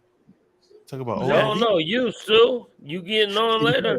I think it's one of these stations that be going on all day. I was thinking about. You told me to. You said I was getting up. I didn't know we were gonna cut the show short. You know what I'm saying? Just so I'm. Yeah, I'm gonna go. I'll probably go all- on the show. I don't Stu know. ready to go all night. My bad, bro. My bad. I didn't know you was gonna be all ready to go for all night. I don't know. Y'all want to hang out on here for a minute? What are you I'd be back in apologizing a little for? bit. Huh? Why are you apologizing for, man? You sound like a fucking what you apologizing for, Man, dog?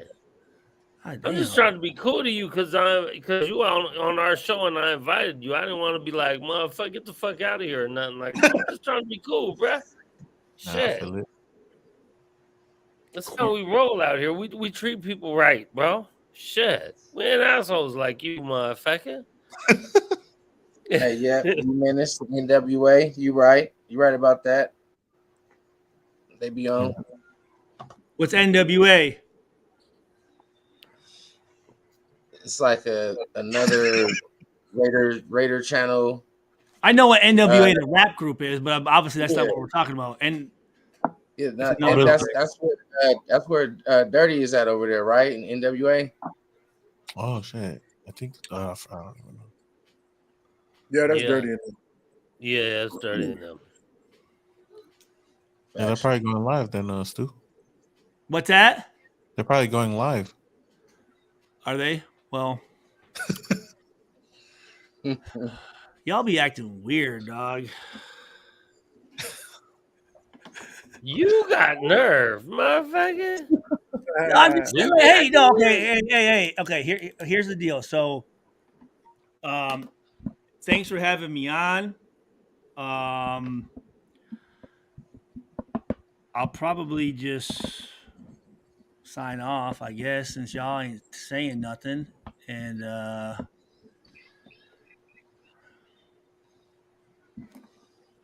Man, it's all good. Whatever we do, that we go a little longer. Store's trying to wrap it up. So I'm it got good. kind of I'm quiet. good to But if go. we push forward, we're gonna push forward and make it do what it do. Yeah. We can talk Raiders all day, all night. We So talk all day, all night, bro. Hey, Stu, my bad. I know, some of us retired. Q and them got to work in the morning. I'm completely fucking But joking. if they good, No, I'm no. good. No, dude. If they No, good, shit. I'm joking. You guys, I'm retired, dude. I ain't got no fucking. So I don't have to fucking get up. I just got to get my kids to school, and after that, I can chill out. So no, y'all got shit to do, man. I'm being serious. Thanks for having me on. Believe me, I would like to come on more. So keep letting me know, Thor. Obviously, sometimes I don't get the messages and shit. So Yeah. and any of you guys, obviously, man. You guys all have my number, right? Yes, sir. I got you. That's cool since you ain't never fucking called, not once. So I just checked it because That is I a just wanna- goddamn lie. God damn. All right, cool. All right. I thought maybe you guys lost my number or some shit, but you got it. All right. That is a definite lie. Shit. Because since I got yours, I know you definitely got mine. And you And definitely let me hit talk me. some shit about Stu real quick too. Who's different because who's a family man and a church guy or something. Stu, you on the Look, I'm a stay. you on the I've Red been with my Nation wife for drinking 23 club, man. years We and ain't have seen you 4 kids. drinking not one time on here. Even my wife calling you out. Drink, fool. Bro, You on 23 here- years I've been with my wife, 4 kids, 2 dogs. What the fuck? I'm a family man too, motherfucker. You can be a family man and still swear once in a while, bitch. I'm just saying, why you on the Red Nation drinking club? You ain't official. We ain't even seen you take one drink on this show. Bro, I told you I can't. I'm not supposed to be drinking. Okay, don't drink. That's always just water, bro. You be putting me on blast, dog. You about to. You gotta explain this shit to my fucking PO now, motherfucker. God damn it. No, you good. Don't deal with the PO, Thanks, bro. Thor. You good. Thanks, Thor. No, I don't do over here no shots. calling dude. us I out. can't. I can't take shots. You said that to be a part of the Raiders group, you got to do a shot of tequila whiskey, something else, right? No, Hennessy or any kind of cognac, vodka, and pound of beer. It's simple. But you only got to do it one time, bro. One time. VSOP. I'm not a big cognac motherfucker. Well, either some people, but you do it one time and you ain't got to do it again. A shot of cognac, a shot of vodka, and chug a beer. Yeah, in under 2 minutes. It really is. It really takes like They've all 27 done it? seconds. What's that? They've done it. Of course. Our shit's all on video. I did it like 4 or 5 times, bro. Because sometimes people bitch and complain like little sissies, and so I'm like, I'll do it with you. So if you need someone to do it with you one time, I got you. I don't believe one bit these motherfuckers did that at all. Oh, please. You can go look on our YouTube channel. It's on here. Still, it's on the channel. All you got to do is go to the channel still and look at the video. Our videos are uploaded. Hey, I will tell you this. I will tell you this. Some people, not here, but some people did that shit recently that were a little iffy with what they did because GQ, the sergeant at arms, make sure everything's legit. He wasn't around when they did it. We were happy they did their best though. But you know, my wife, she was a little drunk and she might have poured a little soft for some people that day. What is she on a different? Is she on a different computer right now? My giving wife? Messages? Yeah, or how is she giving me shit? Are you talking to her on the how? No, Well, she's probably watching. She's in the bedroom watching on her phone. Oh, okay. Yeah. I was gonna say I was wondering what the fuck. All right. And she ain't talking shit to you. So bro. let me ask y'all a question. She just wants to go to the mall. Question: how y'all feel about the Nigerian guy that we pulled in, the free player, the David guy? What's his name? Nah, I mean he might be. He might be. Yeah, I forgot. So we got a player through like the international like pathways, some shit like that, to where he's gonna be on our roster. We're gifted him, and he doesn't count as a roster spot though. But we have this player. He made his way up through, through Africa and whatever the combines, however they do it, and eventually ended up made it to us. But the dude is what 6'5", 245, and he's a DN. He's an edge rusher. Yeah. But I mean raw player. I don't know too much about him, but I was reading up some stuff on him and stuff like that. We actually about to have this dude on the podcast next week. So gotta do more study on this. Business in the house. That's dope. So everybody, make sure you tune in to the Oos Nation, man. Get the drop. Hey, GQ. GQ. I just tried to call you, and it's you must have blocked my number. But I see I sent out a text message to you Sunday, March 19th at 5:24 a.m. I said, yo, no response. See? No response, dog. Uh-oh. You probably got the wrong number. Uh-oh.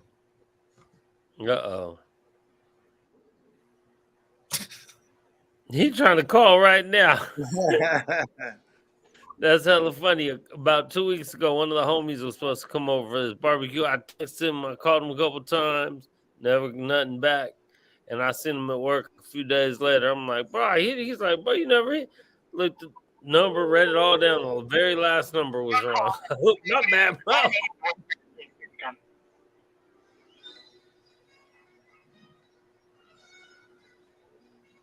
Oh, he can't even hear. Oh no, man. He over there talking to himself. He tried to call you. He talking to himself.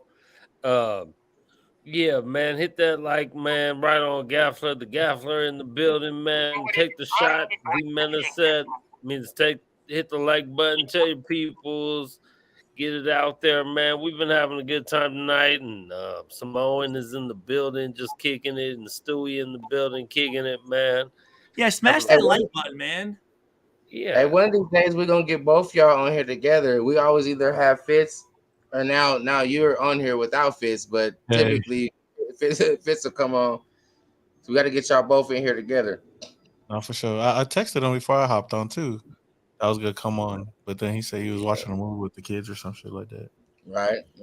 Gotta spend time with the family. Hey, that new movie But we 65. That new movie 65 is good. I don't know if your kids like dinosaur movies, but it was a good one.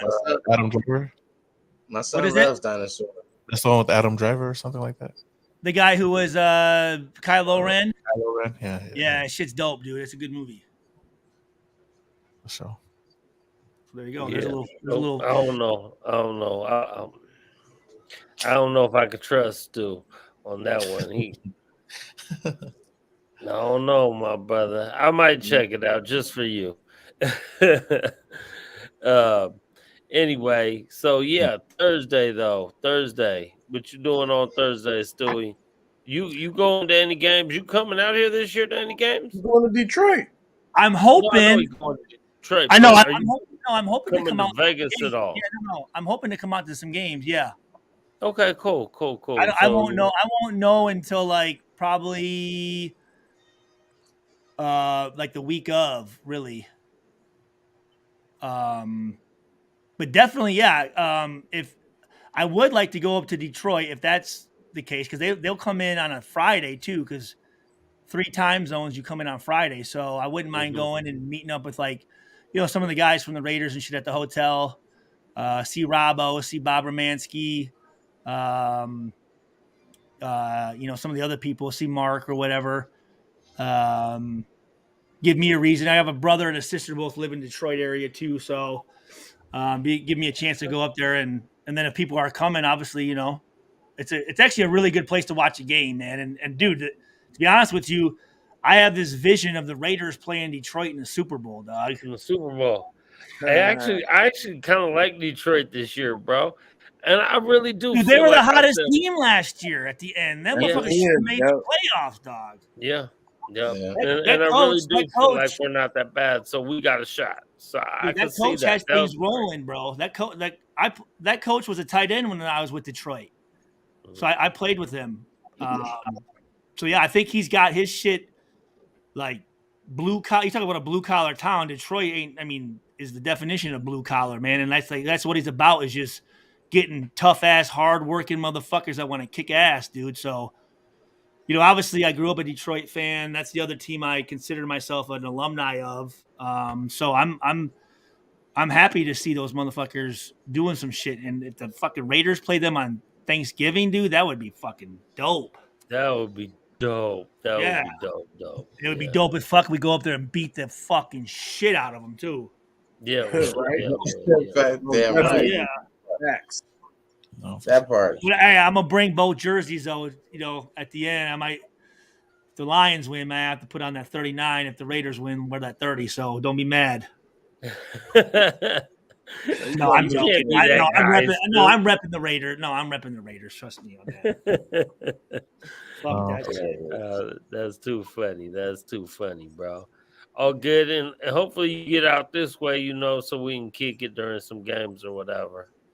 Get you out. I would definitely for sure. I'll definitely let you know. I mean, obviously the alumni thing too. That's going to be in the preseason, which I'll be out there for that.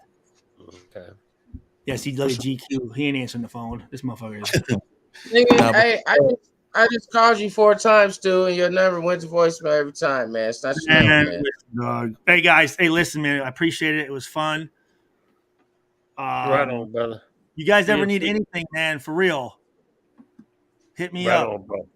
For real, don't trust me. We appreciate you for being here, bro, and Samoan, you too, bro. Hey, check out coffee and convo tomorrow with me and Doc. I'm not sure what time, so we're gonna be talking about more in depth with Aiden O'Connell and talking about some of the Purdue guys that got drafted and shit. So for sure. No, super. Is not available. Hell yeah, that's me. It's Swagger. Crazy. 7-6 Not available. coming straight from the 765, motherfucker. Hey, but you know what? Hey, how's your homegirl doing? See, talking about we ain't talked. The last time we did talk, we was talking with your friend. How was she? What are you talking about? What friend? You remember you had me speaking to someone on the phone when you were with her? Oh shit. Yeah. Yeah, she's Yeah. like I said, she's a drama queen, fucking probably full of shit. So she's doing all right. She got a new apartment. All She's doing right. better. I just want to make sure, you know what I mean? Yeah, She's like doing I better. said, the last time we did talk, it was some on some real serious shit. So I No, just you're want to right. make sure. I appreciate that. Thank you. No, thank you. No, she's doing better. She's doing better. Thank you.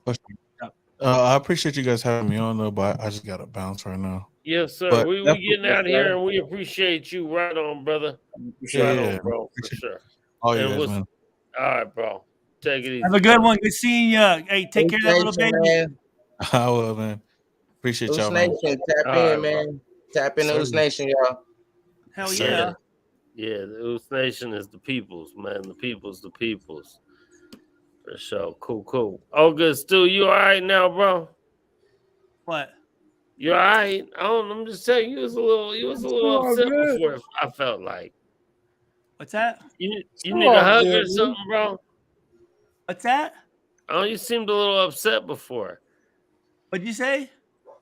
When am I ever upset? When am I ever upset? When am I ever upset? Oh yeah. Okay. For sure. I mean, I'm just trying to look up HBK. Hold on, I'm trying to look up something real quick. Here we go. Hey, who's so? Here you go. What's a fucking what's a good song out right now that's thumping? A thumping oh song. no, My nothing bro, that's my out dude now. is dude. I fucking can't. Pilo is my favorite right now. Who? Yeah. Yep. That Pilo, sounds about HBK right. gang. Yep. Sounds about right. You guys know who Pilo is? That's more up GQ alley, man. I'm Yeah, that's me and Q still listening to stuff from the '90s, man.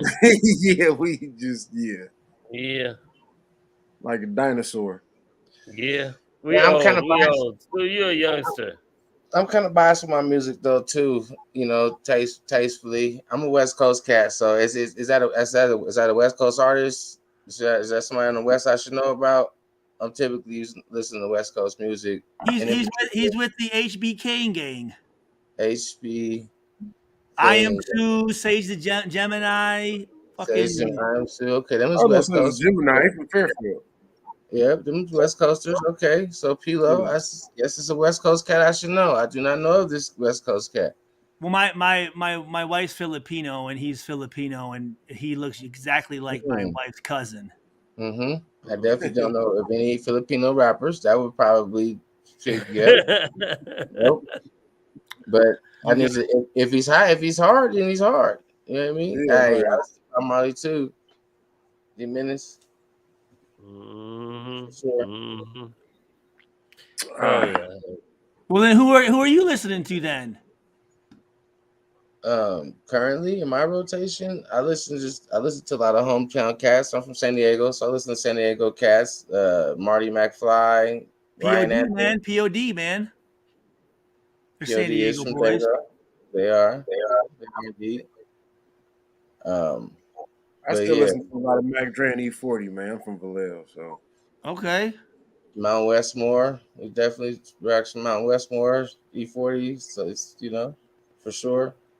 I like that motto. I like motto. That's a good song. That song is hard. It is. Let's see. It is. K Dot. Listen to K Dot, Kendrick Lamar. Who? Kendrick Lamar. Oh yeah. Kendrick. Yeah. Yeah. Has he come out with anything lately though? I know recent. I don't believe. that was a few months back. I was gonna say I ain't heard shit from him in a minute. Well, I still listen to all his old shit. I'm still on Section 80. Shit, Section 80 is some of the hardest shit. What about Love Rain? What about Love Rants? I heard of that. I heard of that. I just can't bring it to my mind right now. The sound. It sounds familiar though. What else am I on? So we on music. What else am I on? Thor, what you listening to? Man, I don't listen He's to on, nothing he's but on, bullshit, he's like on bro. Guns N' Roses and fucking Warrant and fucking. No, all my shit, old shit from the Bay, bro. My shit be Right. short and 40 and fucking Mac Dre's and We throw some cube fucking in there. and Right. Q, yeah, some Right.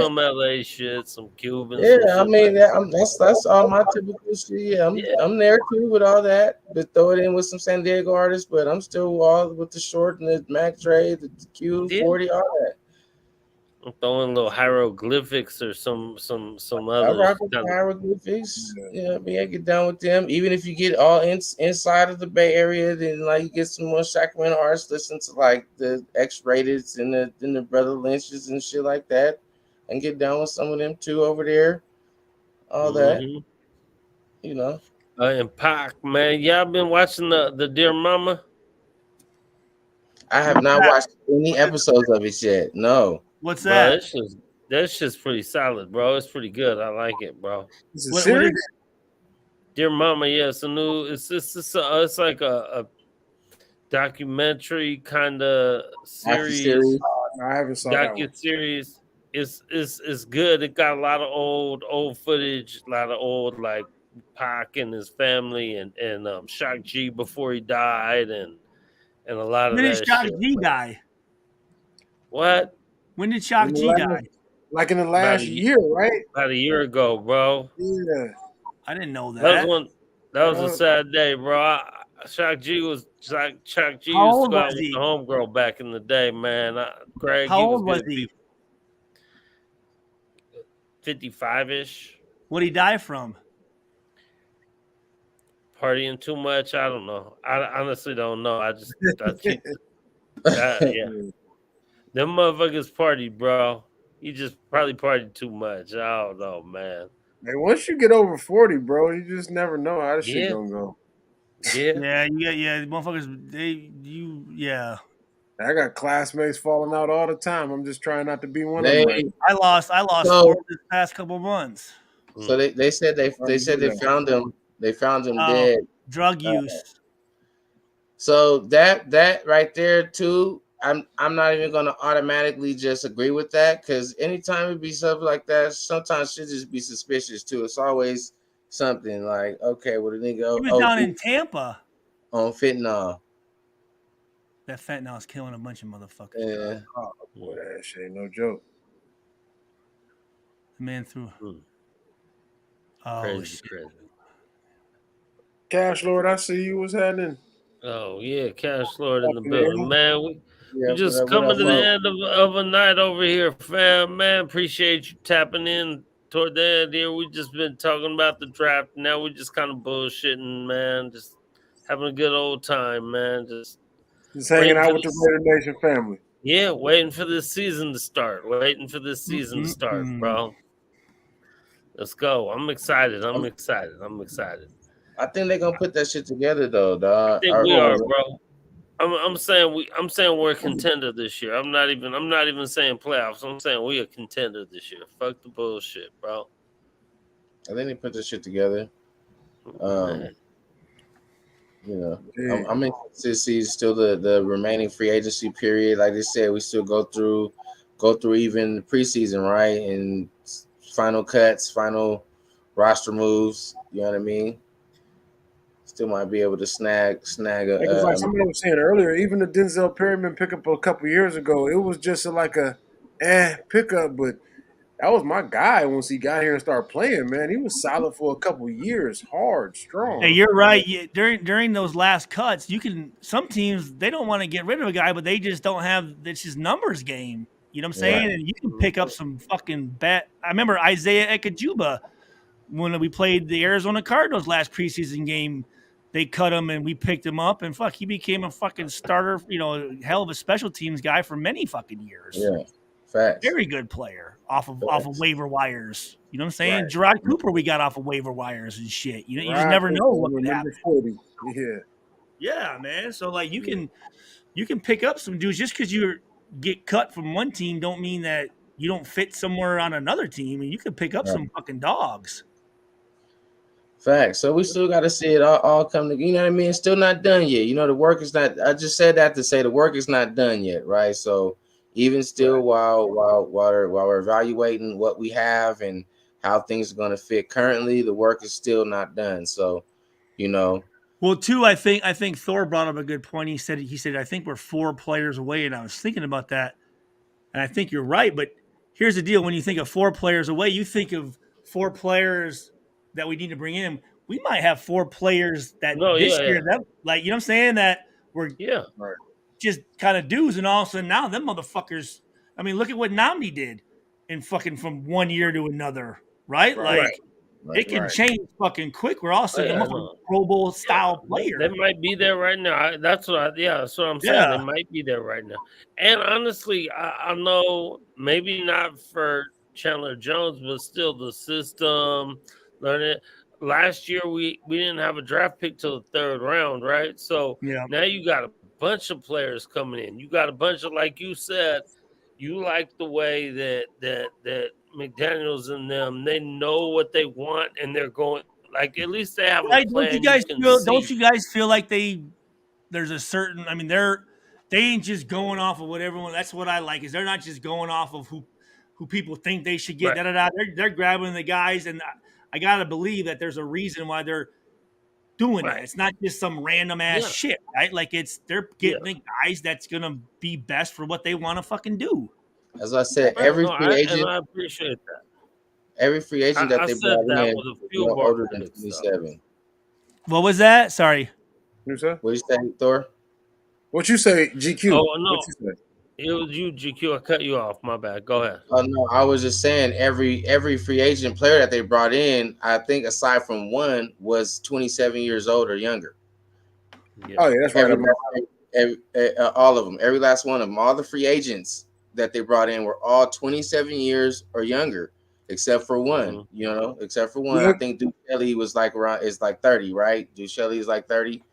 yeah, Uh, young and hungry on trying to get paid, trying to Yeah. trying to prove and themselves in the NFL. There you and go. coming Yep. and coming from teams that were that previous year in the playoffs.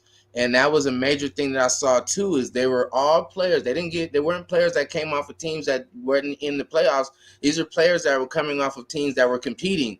So they Mhm. know, it's like we were talking about the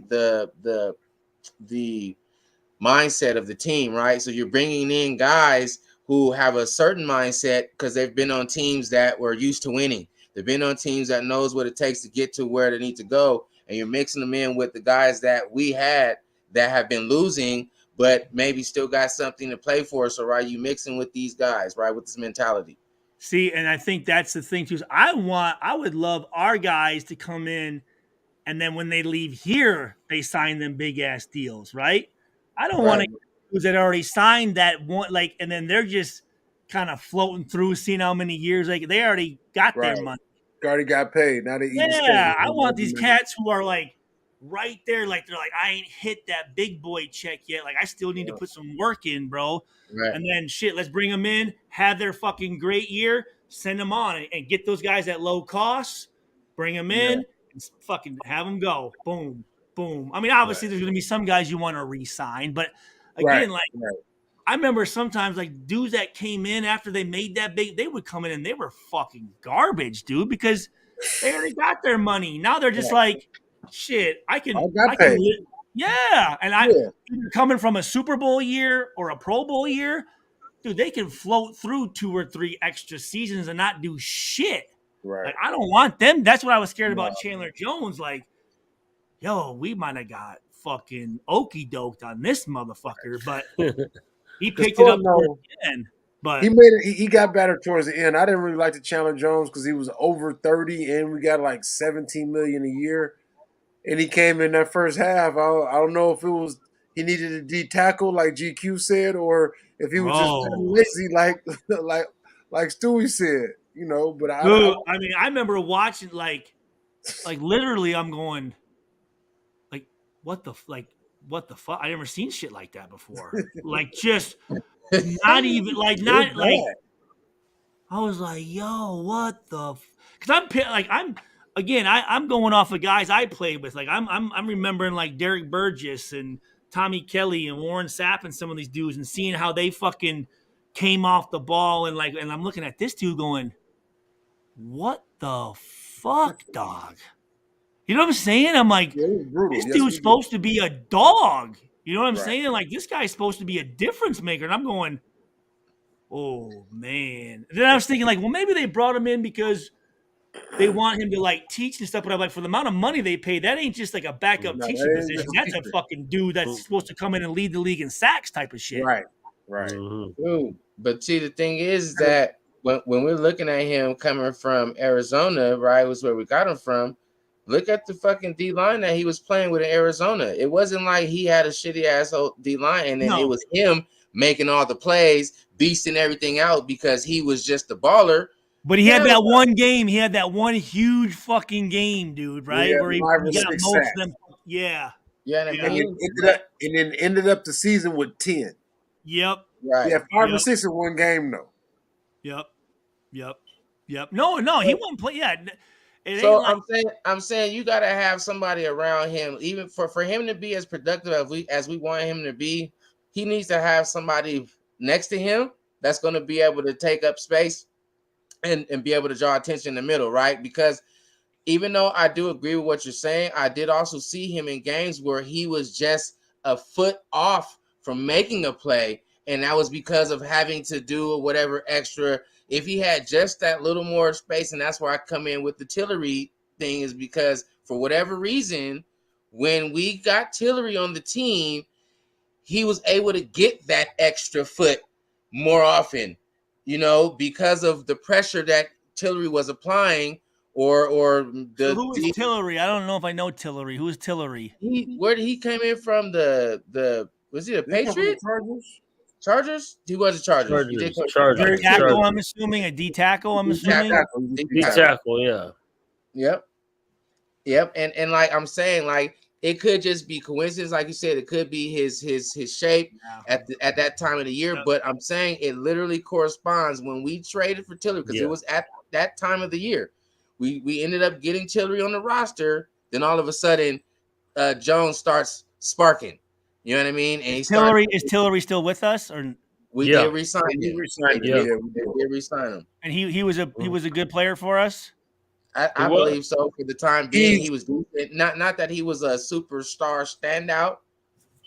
He's a rotational piece. He gets after the quarterback. He's not as good against the run.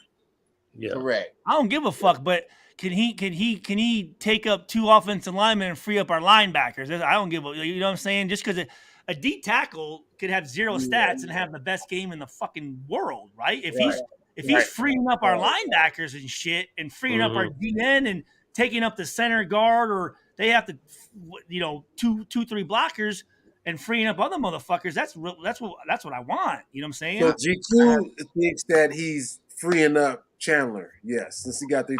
I'm just saying it's interesting. The correlation, you know what I mean? It all came together. You know, it just came together at that I'm assuming time. That's not what you believe. Are you? Would you say that you're not buying the same? You're not buying the same. Same thing he's selling.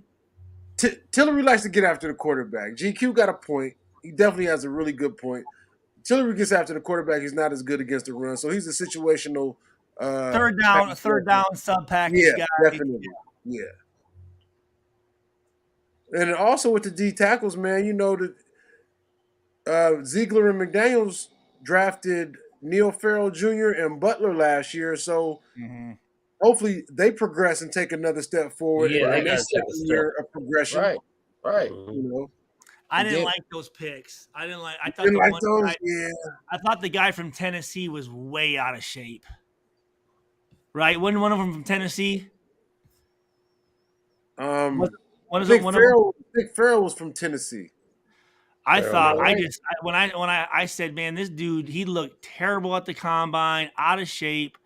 And I'm like, this guy just, that worries me because I don't know what his work ethic really is about. You know what I'm saying? Like, if you're coming in out of shape in the time where you're supposed to be in shape the most, I don't know if you really give a shit.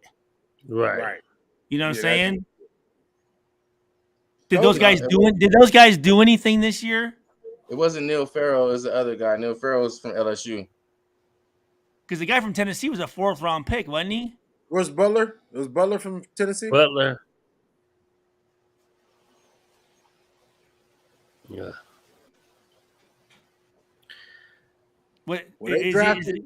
Brian Young, so Yeah. you Yeah. They did. They did. They gotta come draft. in and play or get cut. Mm-hmm. I mean, I hope we have. I mean, if you look at the drafts that we've had, I mean, is there Oh, this is the best. anyone even around This besides is Jacobs? the best draft that we had in at least a decade or more. I'm saying besides Jacobs, who Renfro, yeah, Um, Renfro was a 5th round pick. He's still there. Max, We Crosby, could do Fourth better. round pick. Nate Hobbs. Nate Hobbs. But Hobbs. no like first or second rounders. Oh, yeah, though. no Colton, first or Colton second. Miller. Jacobs. And Colton Miller. Like that's what 5-6 dudes in that. Yeah, it was rough because Yeah, it's one year been we had bad. 3 first It's been round very picks, bad. Fuck. and the other year we had 2. Yeah, it was just bad. Yeah. The It player is terrible. a player I'm looking at to have a big jump is our first round pick from last year, who wasn't a first round pick, right? He was a 3rd round pick. Is Dylan Parham. I'm looking for Dylan Parham to have a big jump too next year. I think his role improves. We might even see Dylan Parham play center. It could, and like especially like you talk about He's from Kentucky or where's he from? Buffalo? Dylan. No. Where was Dylan from? Vanderbilt or He was from some weird school. I got you. Well, if I can find it.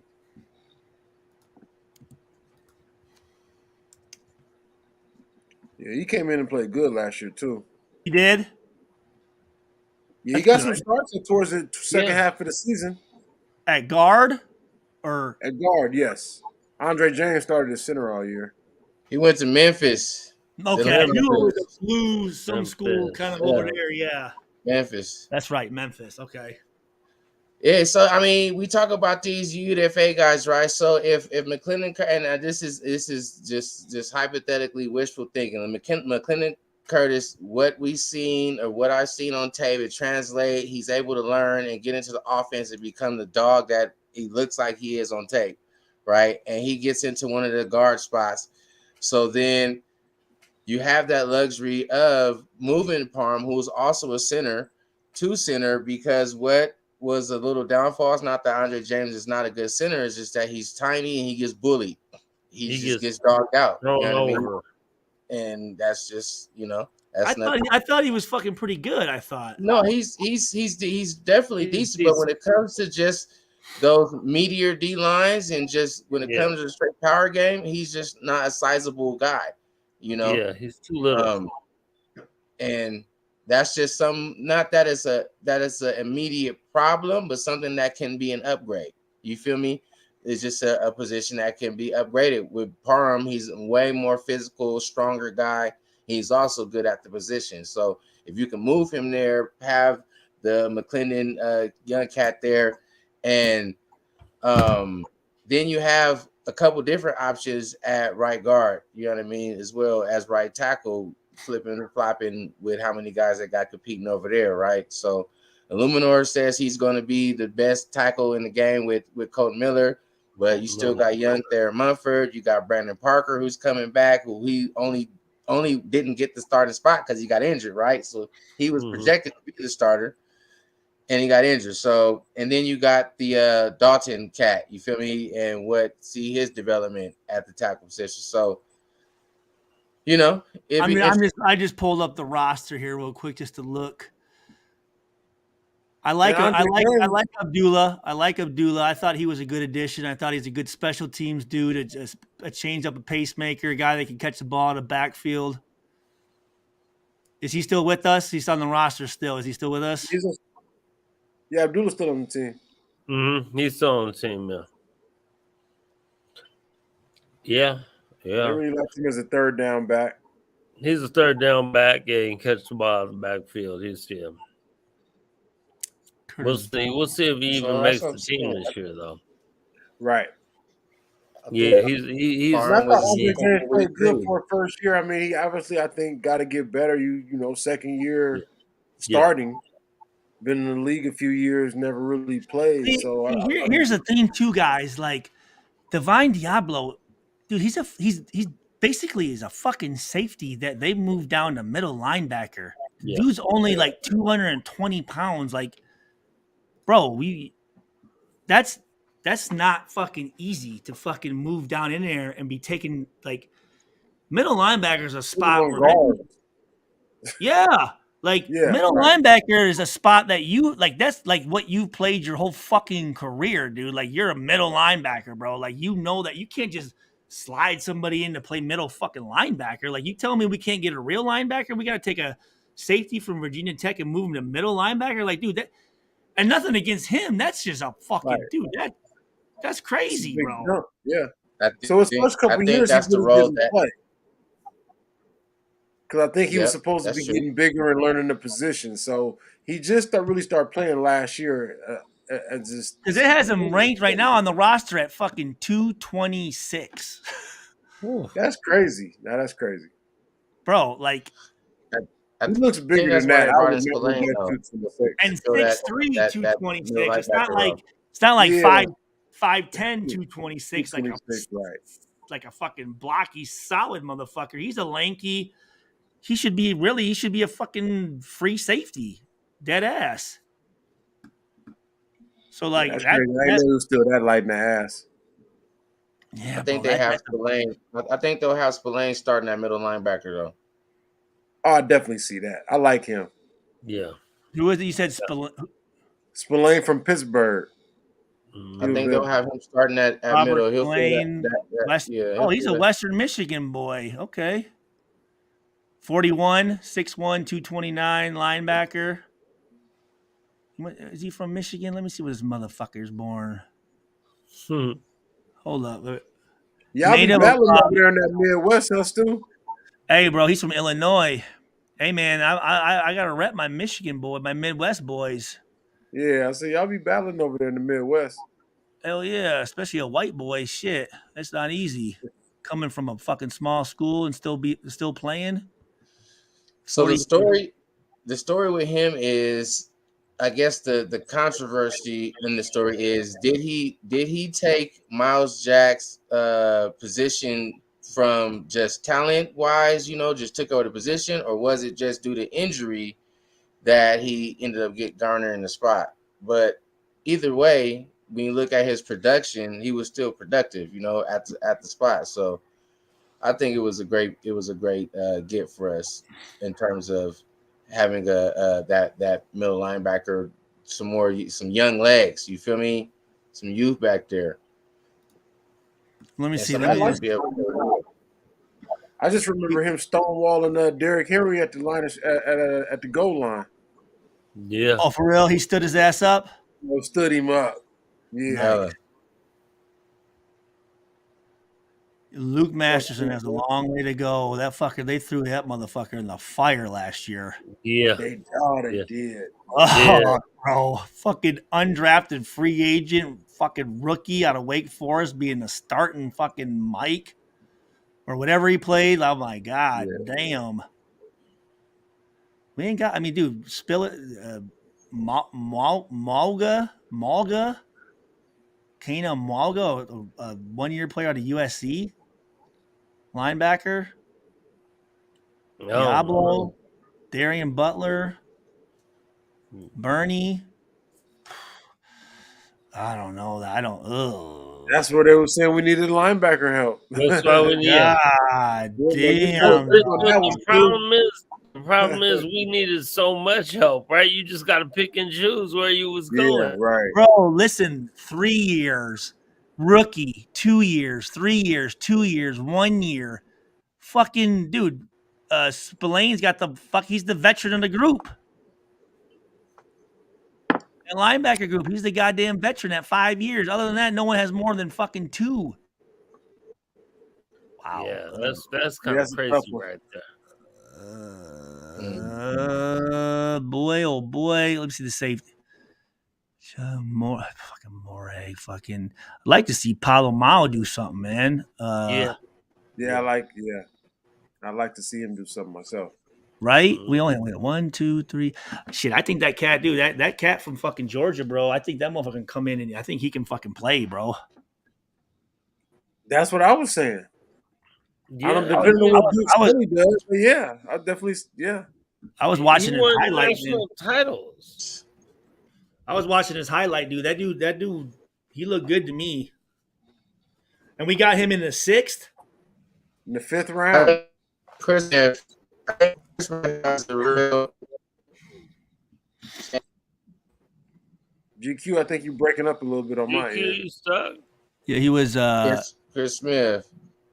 number 70. Yeah, 170. Christopher Smith. Yeah. GQ. Amari Burney, I watched his film. He's an athletic dude. He can make some plays. He can intercept the ball. He can drop well in zone. Fucking ran a 4.51. Let's see. He's 6'1" and 3/8, 235 pounds. Ran a 4.51. 79 tackles, 4 sacks, 15 TFLs, 4 interceptions, 16 PBUs. Playing down at SEC, some good football. Right. Mm. I mean, Hopefully cover a tight end. Hopefully he can cover. Hopefully Right. someone can cover it. Hey, but he's confident in his game. You heard what he said. He was like, he I feel ran like in a my 4.51, dog. He has. you ain't got to double. You know what I mean? You ain't got to double when it's me on him. Like, nah, don't bring no double. You can use the safety to go be a rat somewhere. You feel me? Like, I got my man, and I love that confidence. When did he say this? And I believe at the combine. He said in college I told him that, or no, he was saying like, if you draft I'm me, confident you don't... in my game. Yes, you don't have to bring a double team. Like, I like being confident, but you got to be careful what you ask for too. Now, yeah, let him ask for it. You got to back up your play. I'm not mad at it. Talk that shit and back it up. I would say, to me, I would say, yeah. In college, I was like, I was an asset because I was able to lock down tight ends, and you didn't have to worry about it. My safeties could fuck around, whatever. I hope to be able to do that in the NFL. I just don't know at this point. You know what I'm saying? Like, at least wait till you get there before you start saying, "Hey, bro, you don't have to worry about me, man." It's like, dude, like, are you coming in like with like? I don't know. I mean, I get you got to be confident, but at the same time, like, that makes me think like he thinks he's already ready made. You know what I'm saying? And I saw that shit a lot with fucking our goddamn fucking the safety that we let go from Mississippi State. He didn't know. Abrams. Abrams was in a goddamn dream at the fucking Yeah. time. My game's right where it should be. Like, what game are you What watching? are you looking at? Right. Yeah. Like, I believe you got to have confidence, but you also got to be able to, like, look at shit and go, hey, I need to get better in this area. You know what I mean? Like, fuck. Yeah, totally.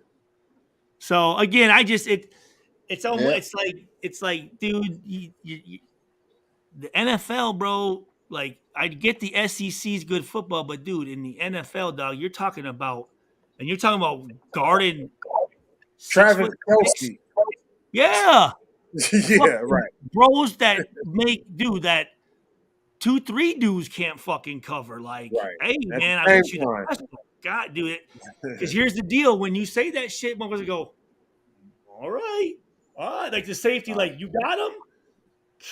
All right, I'm gonna go help the corner then.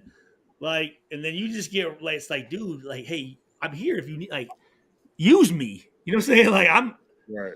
Like, let me help Right. you out a little bit, man, because Yeah, I don't think he's not smart enough to play within the scopes of a defense. You know what I mean?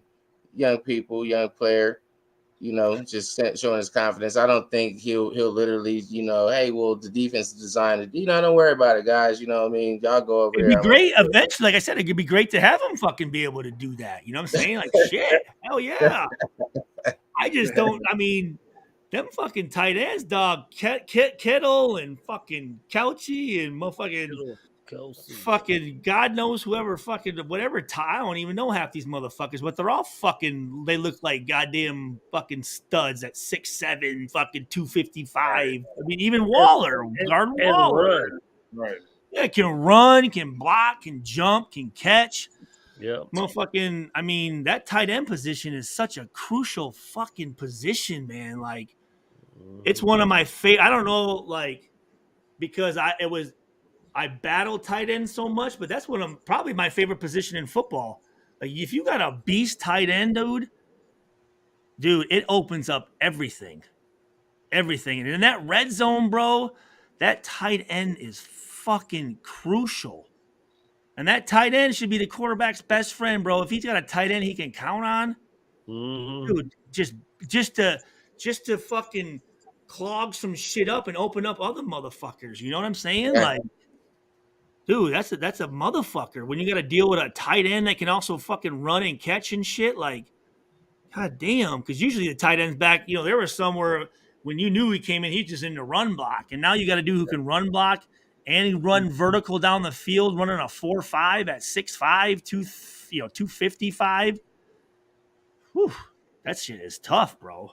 I think Tyree is going to be a hell of a ball player. I don't think he'll be the next Townsend. Nobody's going to be the next Townsend. Townsend is Townsend. Tyree is going to be Tyree, but I feel like he's going to make his mark. You know what I mean? The way that he should. That's I my like the opinion. footage that I watched on Tyree, man. It just everything that I saw seemed violent. Yes. It seemed violent. Like Just I like that. It was, explosive. Fucking dude. yeah. Yank you He down wasn't- like he a wasn't, caveman. he wasn't finessing his way around motherfuckers. Yeah, He was nah. coming down and ripping motherfuckers, throwing dudes. Yeah. Yeah, I like that. Yeah, that's a good point. Yeah, it seemed violent, man. So I like what he's bringing to the table. And like I think we talked about it last week, whether they put him at DN and put Chandler at outside linebacker or whatever. And Tyree can play all D line positions. He can even slop in the switch in the tackle at times. Yeah. I really like the way he looked. So Yeah. We just I need think to be sky's the healthy. limit. That's a great term, dude. Like, you want dudes who are fucking violent, bro. Like, It's defense. yeah, Yeah. but are also under control too, right? Like, violent motherfuckers are great, but if you're hitting 1 out of 5 and you're running past shit and running by guys, and that don't do no fucking good. I don't do that. That don't. Right. Controlled chaos. I mean, Yeah. Like, but no, I noticed that right away, just how fucking he was just strong too and just quick, slinging them like rag dolls. Yes. Yeah. And I was actually, everyone was talking about Gonzalez, and after Witherspoon, I thought the next best corner in the whole draft was fucking Porter Jr. Porter Jr. from Penn State, man. Yeah. I watched that dude play last year at Penn State, came up to Purdue, and a former teammate of mine coaches a wide receiver. So after the game, I was waiting for him to come out, and I saw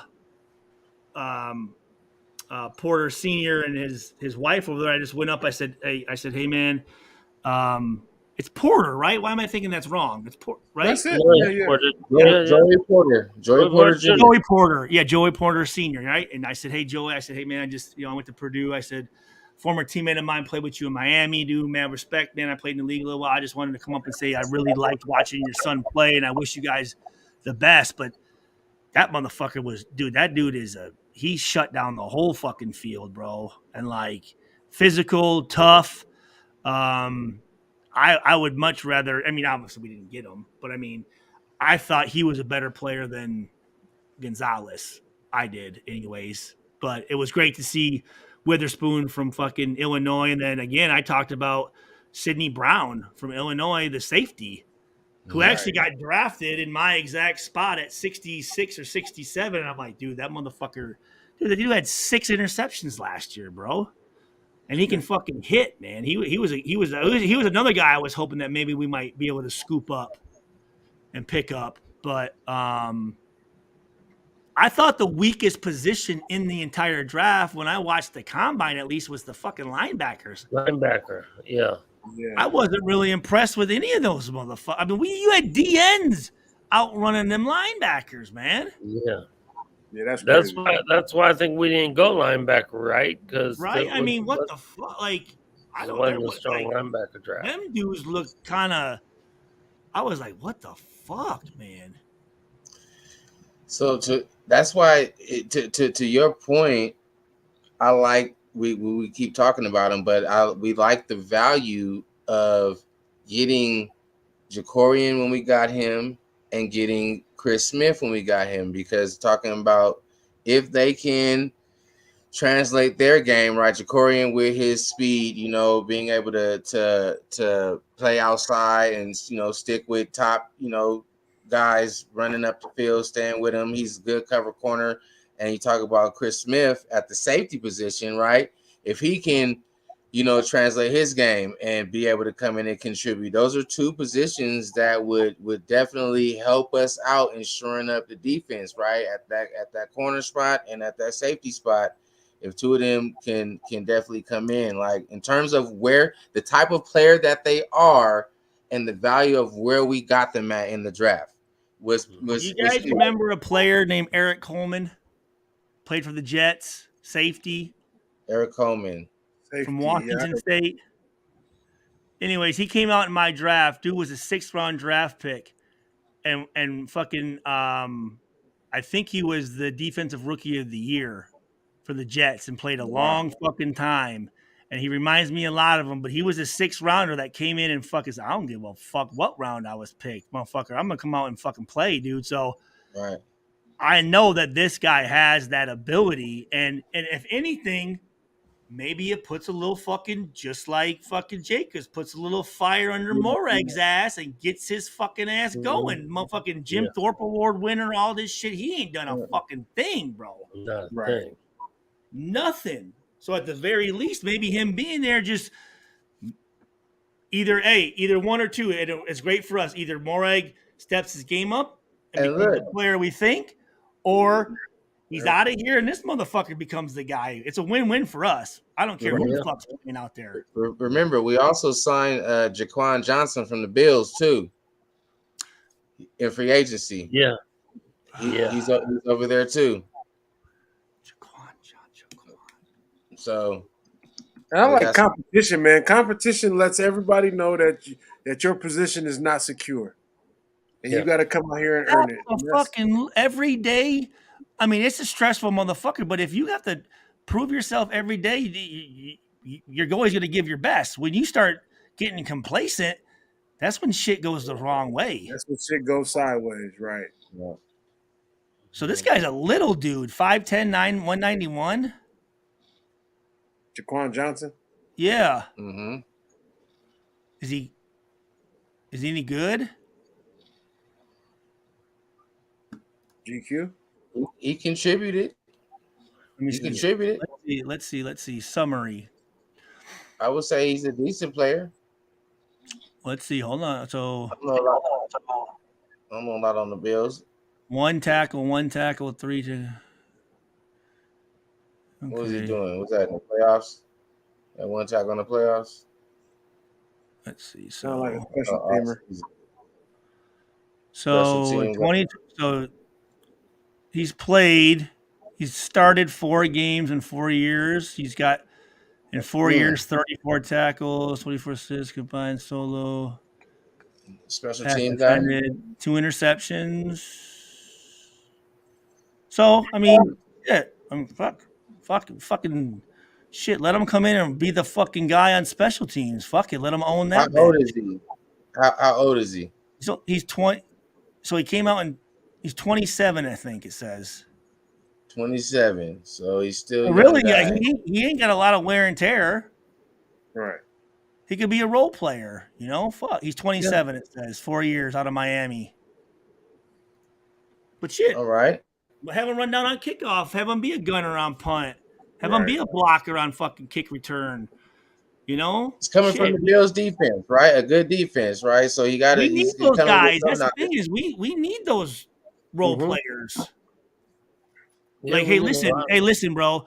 Your job on this fucking team is you own that special teams and shit. You do that shit. You're gonna get in on defense here and there and whatever, but you're the way you're gonna become a fucking NFL guy that's gonna make a name for himself is on fucking special teams. You can make a fucking great career of running down and being a boss on special teams, dude. You know what that makes me think of from the fucking Chargers, Kasim Osgood. Kasim Osgood was a good special teams player. Jared Cooper, that motherfucker, dude. He was making Hella. $3 million just to be a special teams motherfucker, dude. And Number 40. Number hell 40. yeah, Coop, dog. That Yeah. was my guy, bro. That was my fucking dog. But yeah, Casino Osgood. There was another guy, Milligan, who was a badass special teams player for the Chargers.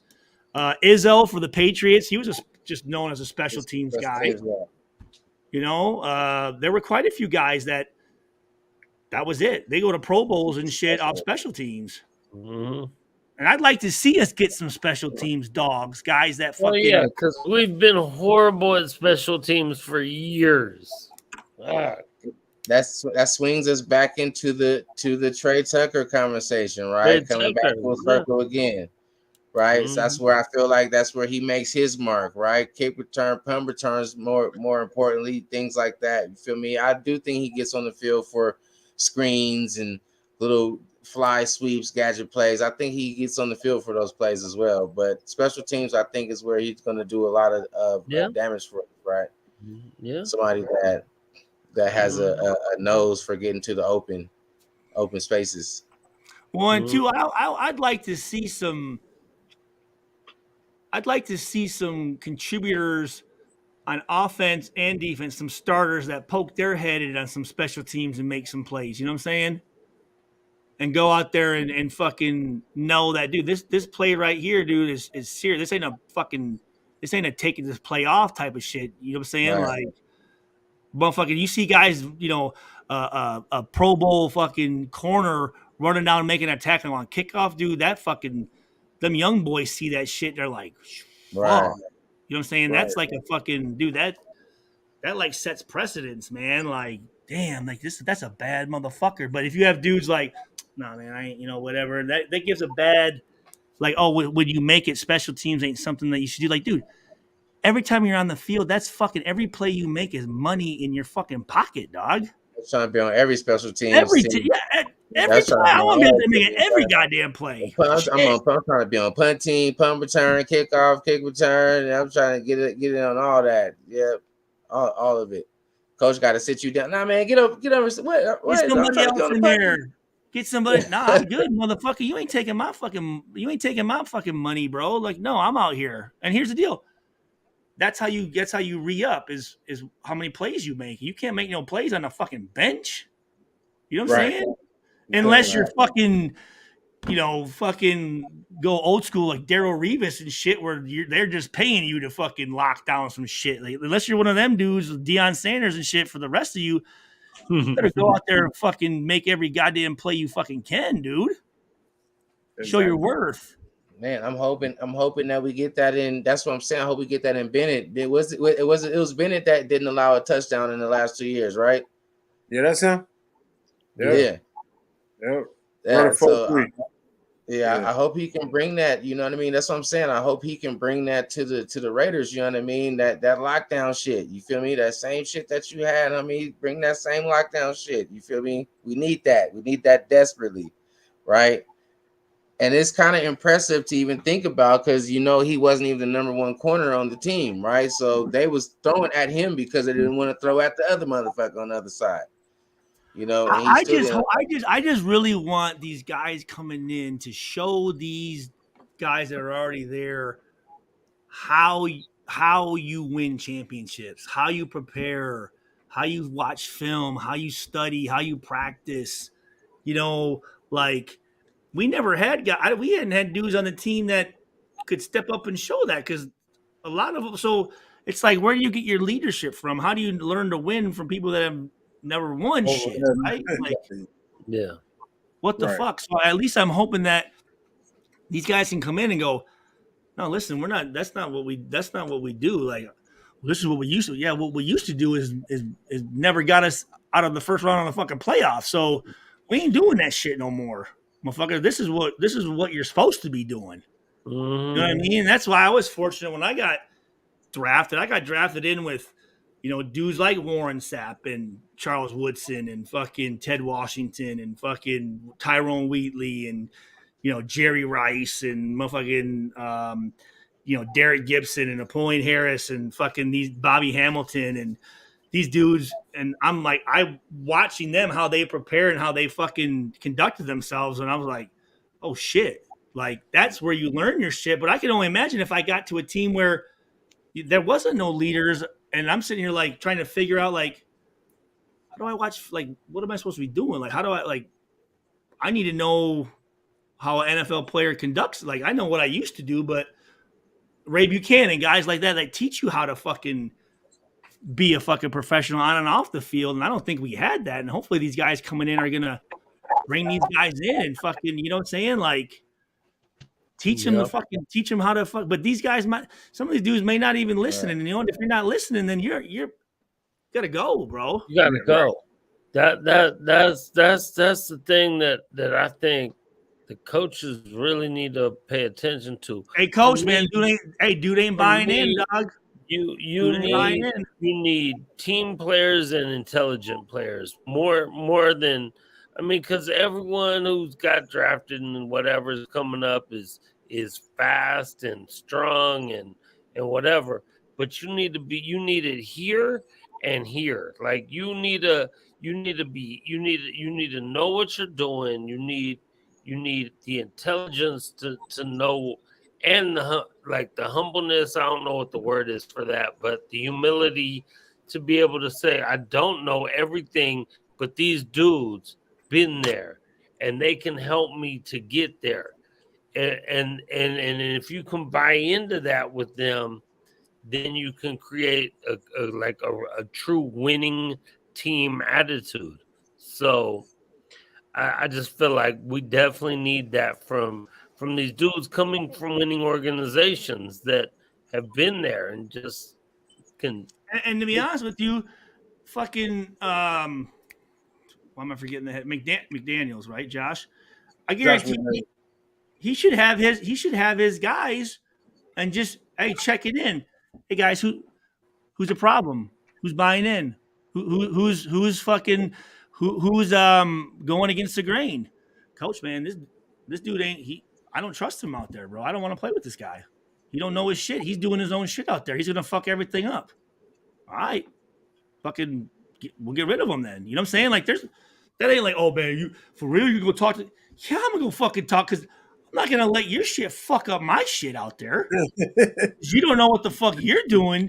You know what I'm saying? You're gonna make me look fucking bad, right? Like, no, brotherfucker. Right. Like, you ain't take, like, no, bro. Get on your shit. Like, know your shit. Accountable. Yeah. And that's also why coaches, whoever coach you are, you really saw it a lot with Parcells. So you see it with the Belichicks and the McDaniels. They bring in their players too. Some veterans, some cats that they play with that they're used to. That they trust. Yeah, exactly. Guys that can say, hey, listen, bro. Hey, guys, listen. I know these dudes. You know what I'm saying? Like, I've been with these motherfuckers. Like, listen, trust me. I know, like, you might think whatever, but these dudes know what the fuck they're talking about, man. Trust me, bro. And, like, that goes a long way. Now, if what they're telling you and the shit ain't working out, then all of a sudden you're like, you lose a little bit of trust. But if you're doing it and all of a sudden, bro, you start seeing, like, good shit happening, you're like, oh, shit. That's, like, when you create a winning culture. Because now You're not second guessing nothing. Like whatever that coach calls, you're like, bet, let's go. This shit's gonna work. Even if it's the worst fucking play, but all 11 guys are on the same page and they believe it's gonna work, Yeah. that's just gonna work. But if you got guys going, and that fucking play ain't gonna fucking work, dog. Why are we running that shit? You're done already. You're done already. You're done. And once that happens, dude, like, and it does, bro. Like, right mentality. Damn, what the fuck did he call Oh shit! You know what I'm saying? Like this, that play is never gonna work, ever. That's that So- John Madden said. Football's 90% mental, 10% physical. That's some It's- Madden dude, shit. I always say this: out of 130 hours of practice time during a week, not including game day or travel, so really 130 hours in, let's say, 5 days of work. How many of those 120 hours do you think is actually on the field with pads, hitting and fucking running around? Out of those 120 hours, 10. Maybe like 20, 5? 30 hours. fucking, it is 5 hours. 5. The rest of it is all fucking study, film, fucking going through your books, treatment, fucking, taking care of your body. But most of it's on the mental part of it, dude. The terminology. Mental fucking, reps. Dude, like, trust me, man. You watch so much goddamn fucking film and, like, it's fucking crazy, dude. Fucking absolutely fucking crazy. But yeah, no, it's and then on top of that though, like I said again though, you could know exactly what they're doing, know exactly what the play is, just like when they talked about, oh well, Tampa knew what the Raiders were running in that Super Bowl. They still gotta stop the motherfuckers. Even if you know what the play is, you still gotta stop that dude from fucking running your ass over or catching a fucking pass on your fucking ass, right? Like it still comes down to the players one-on-one matchups and you winning that one-on-one matchup. Man, that shit was crazy though, Stu. Somebody should have whooped Rich Gannon's ass because there's no way you can tell me that the NFL MVP is gonna come into the Super Bowl and just throw 5 fucking picks. And I'm not saying that he just wasn't playing sorry. I'm just saying that's some fucking bullshit, man. Like, yeah, it's crazy, bro. 5 picks, like the NFL MVP coming to the Super Bowl throwing 5 picks. When you say that, what are you saying? I'm saying it's just sad. I know, but what? Sad. Like it was catching. I know, but are you saying that it was his fault? It was all on him. What you saying? Yeah. What do you? Yeah. Well, yeah, I mean, like, it wasn't all on him. It wasn't all on him. But I mean, shit. Some of the throws he made, it was to wide open defenders. Like I'll just They say knew that the it was audibles, like, though. I don't know. you know what I mean? It wasn't even close. So again, when we're talking about the conversation, hey, listen to this though. Hey, here's the thing though. Think about this though. Think about this. Motherfuckers got their ass motherfucking kicked. Okay. Yeah. Got their ass whooped. Right. So many storylines. Barrett Robbins, right? His disappearance, all that. So like, what do you? And actually, I heard he actually could have played. He could have played in fucking dickhead, fucking the coach. Sorry ass motherfucking Callahan said no. You ain't gonna play. He could have played. Like he was ready. Like he could have played that day. But what I'm saying is here's the deal. Sometimes players, instead of just standing up there and going, you know what? They whooped our ass today, man. Shit. Hats off to them. Yeah. And they start hearing about, well, it's because they knew our plays and they knew our audibles. And these motherfuckers, they can kind of pass the buck and have that be. And they don't say it didn't happen, but no. They don't say it did happen, but they don't say it didn't, right? So it's like Well, yeah, I played that way because they knew what the fuck we were calling. No, motherfucker, you just played like shit. They beat the fuck out of you. Simple as that. Motherfucker, you played like shit. And they was on your ass. And you were throwing like a bitch. And now you're going to sit and go, well, yeah, but they knew this and that. And then motherfuckers, you can sit here and say, I'm throwing to him right now. Or, hey, I'm going to hand it off to this dude. They still got to stop the motherfucker, right? Yeah. So Right. some of these players, it allows them to kind of, yeah, we lost, but it wasn't really our fault. You know what I'm saying? And the fans, right?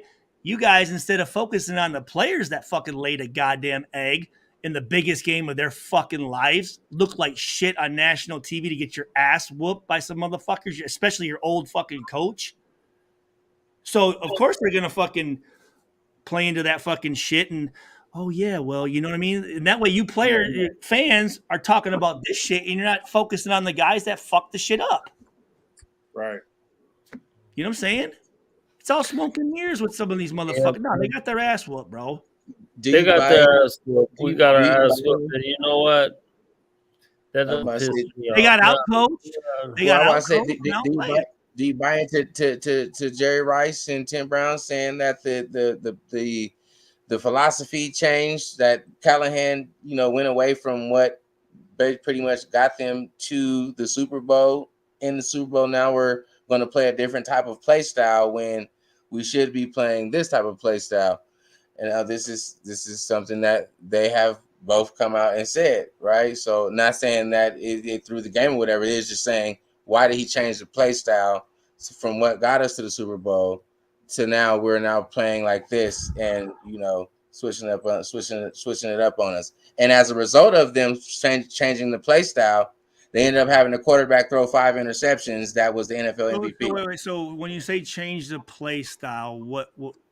They should have been running the goddamn football. So you're not. Hey, Cameron, can you let dumbass out, please? He's up there barking, sweetie. Can you let him out, please? Well, okay. What'd you say again? Sorry. We should have been running the football. Oh, okay, yeah. So when you say they changed when they changed the game plan, did they change plays, or did they, instead of like what like with a Tampa different Bay play? had one of the worst rush defenses that year, and we could have ran up the middle on them, and we end up just throwing the ball every time, and then we're throwing picks. So sure, whether they knew the plays or not, we got our ass kicked. Wait. You're talking up the rush game up the Cannon had a middle? horrible game, right? He's way off. Why are you not You're telling me? Wait. You said Tampa was soft up the middle in the run game? Yeah, that year. Warren, Sapp, fucking Brooks, and Lynch in the middle? Yep. You could look at the numbers. You could run up the middle on them. That year, you could run up the middle. Go ahead and look at the numbers. So how about this, though? So if all of a sudden after the AFC Championship game, the Raiders decided to change up their game style, right? Is that what we're saying? Mm-hmm. Correct. Yeah. So then how we're saying like days, and we're saying, and I'm not saying this is Jerry Rice and Tim Brown saying it's like days before, like on a Thursday, all the way up until that Thursday, the game plan was we're doing this, and then Thursday, check this, scratch all that shit we've been talking about. We're now about to do this. So then, how would in 3 days? How would Tampa know what they were doing if they switched it up? You see what I'm saying? Like that's if they did switch it up, then how would Tampa know? If they kept it the same, then that's how Tampa knew, right? So if they switched up their whole game plan, then that would have hit Tampa by surprise, right? Yeah. It's you. Yeah, it's. See what I'm saying? It doesn't make no fucking sense either way you look at it. Any way you look at it makes no sense. Well, then the corroborating story, how people even can fathom to put this together is the fact that Bill Callahan and John Gruden had a great relationship with each other, and they pretty much liked each other. And Bill Callahan was kind of upset at how John got, kind of like how the Derek Carr people mad how Derek Carr got ushered out. It was like the same thing about him. He was upset about how Gruden got ushered out. So the conspiracy, I guess you'll call it, is that he allowed Gruden to win the Super Bowl, right? He sat. This is where that's going. Is it the fact that Hey, Pizzle 4420. Sapp was a defensive tackle, bud. Okay, I played with him for 4 Yeah, he seasons. definitely He wasn't a defensive end. Okay, that was Simeon Rice on that fucking team. All right, it wasn't Warren Sapp. It's definitely a tackle. But so that's the story, right? So it's like, okay, well, I'm going to do something that Gruden is familiar with, and he knows whatever, and that's the claim.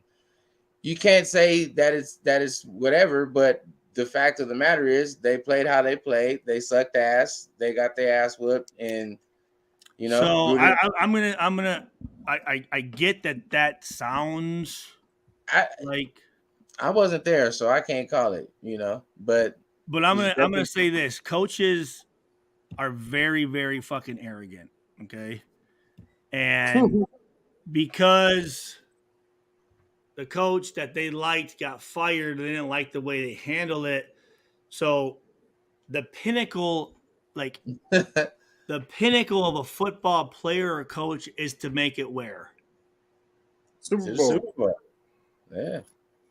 And you got your chance to get there, knowing that the chances of you getting back there is slim to none, and you as a coach are going to embarrass yourself in front of millions of fucking people because you're upset that the guy before got fired and he makes you look like a fucking moron on national fucking in front of the entire world. And he never recovered from that. He was fucking fired the next year. And, you know what I'm saying? So, like, there is no way in hell that motherfucker is going to go and forfeit that game because he was buddies with Gruden. They don't give a fuck, dude. It's fucking.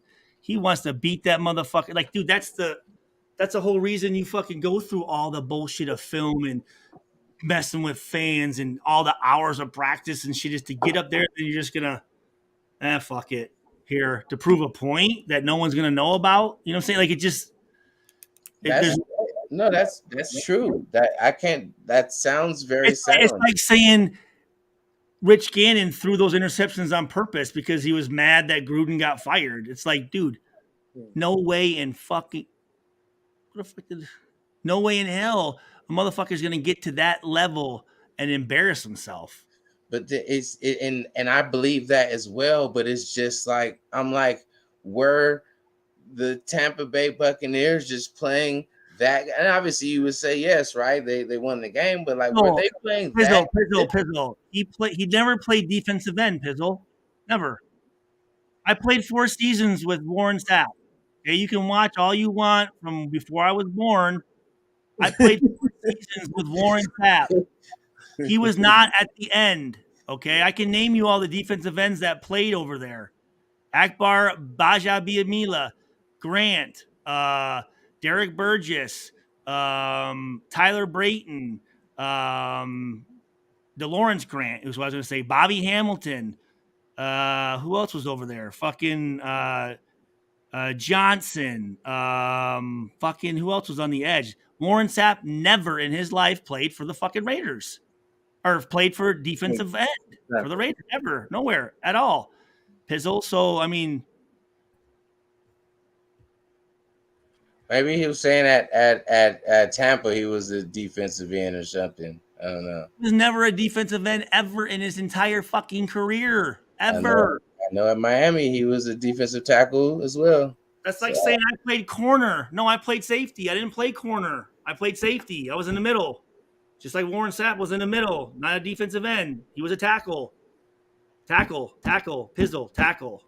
Okay? Fuck. And that Super Bowl didn't get out of hand to the second half. First half was a good game. Second half it just got out of hand. Yeah, I mean, you can speculate whatever you want to speculate. We got our ass handed to us. I was excited. And remember this though too.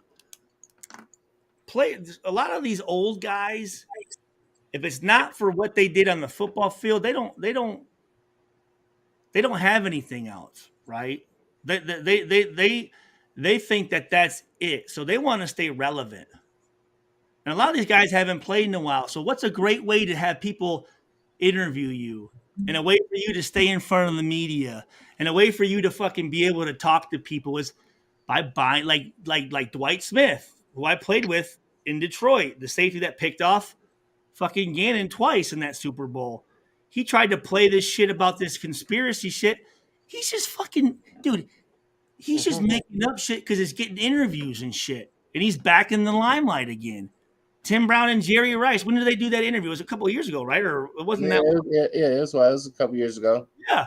They hadn't played in a long fucking time. No one gives a fuck about Jerry Rice or Tim Brown anymore. Like, I respect them as whatever, but motherfucker, your time is done, bro. So these dudes, they buy into that shit because if they were to say, no, we just got our ass kicked, it's a done story. No one's going to interview them and give a fuck about it. You know what I'm saying? Like, there's to elaborate on that. Guys need to, again, they buy into it, right? They don't say it didn't, but they don't deny it. And then again, it's a way for them to make some fucking headlines. Just like right now, what are we doing? We're fucking talking about it. You know what I'm saying? They know that shit. And you done depressed me. Thank you for bringing this damn Super Bowl up and depressing me 20 years later, 20 some odd years later. I don't know. Get upstairs. I was a senior in high school when that happened. So as a Raider fan at that point for me in my life. Hold on, wait. Hold on. Pizzle. When Brett Favre went out to Oakland and played, that was in 2003. Warren Sapp didn't come to the Raiders until 2004. So Warren Sapp didn't play against Brett Favre in the Monday night whatever green when he came and roasted us. He was still in Tampa then. So I don't know why you're fact checking me on this shit, bro. Just look it up. God damn, man. Hey. Motherfuckers. Anyways. But you see what I'm saying? Like, yeah, it's and it is stupid. You know what I'm saying? It's to even imply that there's some type, like, no, man, like, again, you got your motherfucking ass whooped. That's it. Bottom line. And you got embarrassed on national fucking TV. Oh, no, coach. Yeah. And he tried to lose it. And they switched it up. And they knew our plays. And they, motherfucker, dude, you can no. And listen, if you don't know and you ain't never played up there and you don't understand, you could easily go, yeah, okay, yeah. I mean, I could see how that whatever, but I'm telling you, dude, no way in hell is anyone gonna fucking make it to the Super Bowl and embarrass themselves. Yeah, I'm with you on that. I agree with you on that, Stu. No way. My wife keeps texting me, and I'm gonna have to call it a night if I don't know if I can handle sleeping on the couch tonight. So we're gonna have to call it a night in a minute here. But still, I'm 100% with you. There's no, to me, that's stupid. Also, to believe that someone, I mean, we some people want to believe the conspiracy theories, and I feel like some players they may have known the plays too, and that did not help us. That didn't help our cause for sure. What's that? Sorry, what? They may have known the plays or the audibles, and that did not help our cause, but we just were horrible that day. I don't think Callahan or anybody Gannon was going to. Yeah, Callahan, no one's going to throw no shit. That, to me, that's crazy to even think. I hadn't really heard that one. I think stop it on that. Yeah, I can't believe that one at all. Also, I think like when we say when you're on the motherfucking 1 yard line and you need to get it, we're going to give the ball to Josh Jacobs, and you know that. Stop us. So in a way, like you says, you can know our shit, but stop us. If you're that good, if we're that good, stop us. Because even if you know what's coming, because even though, here's the deal, like even if you know like this motherfucker's gonna run a dig route at 10 yards, and if this guy runs at 5 and runs in this formation, in the back of your mind, you're like, but if he and you might think because what they'll do is they might, and then all of a sudden they run a digging up, and you just can you just can never like fully buy it. Like, yo, I know on this they run fucking slants and they run them. Oh shit, I'm gonna jump this bitch, and they bing, and you're oh fuck, you know what I'm saying? Like, Right. yeah, you can never still, even if you know what it is, you're like, there ain't no way. They're setting my ass up. They self-scouted and know that in this formation, we always run this combination.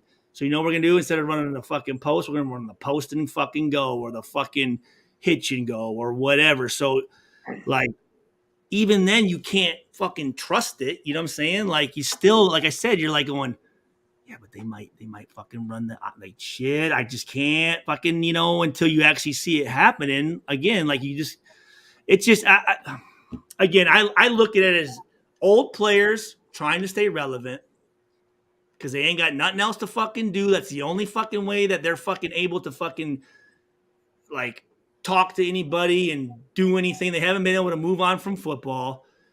And it's a way for them also to pass the buck and be like, well, no, man, it wasn't. We got fucked over by this and this and this. No, you just fucking got smoked. That's it. Simple as that. They came out and just beat your fucking ass. But that's true. But it's again, that's why I just keep saying it's sad that we didn't come out and put our best foot forward. So we came out and we did something that we wasn't doing comfortably all season. Not saying that we couldn't throw, but we've been running down motherfuckers' throat all year, and we don't come into the game doing that, and then we get our ass handed to us. So it's kind of like, damn, I wish we would have seen what we could have done if we would have been running it down their fucking throat like we was doing all year to get us to the Super Bowl. What year was that? Was that 02, 03? 02 going in the Super Bowl And in then 03. Bear Robbins didn't play, bro. That was big, and It was just a lot of factors that just did not help us out at all. Was the 2002 season? It'll be 02. It'll be 02. 02. I think we had Jerry Rice and Tim Brown that year. Mm-hmm. And Jerry you motherfucker. Hold on. Before you hang up, hold on one sec. Hammer or Thor. Hold on one sec.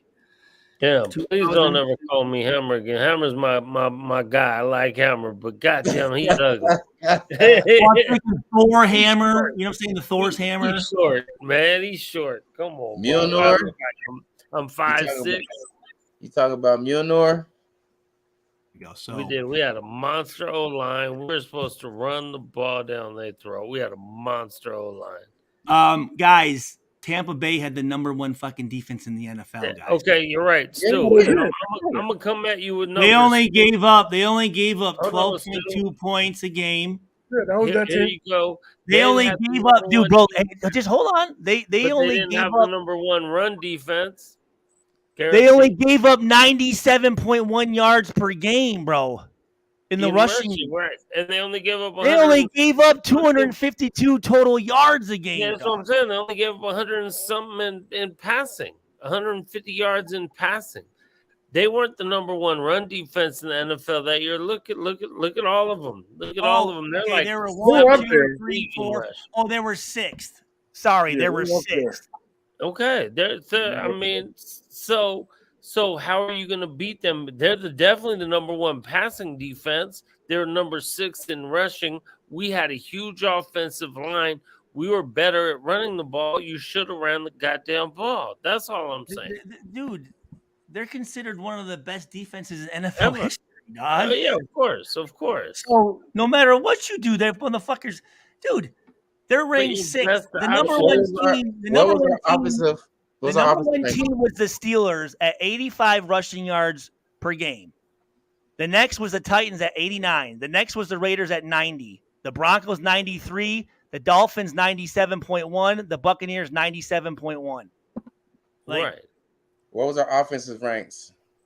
What was Tampa's offensive ranks? Ours that year. Our offensive ranks that year. Offense.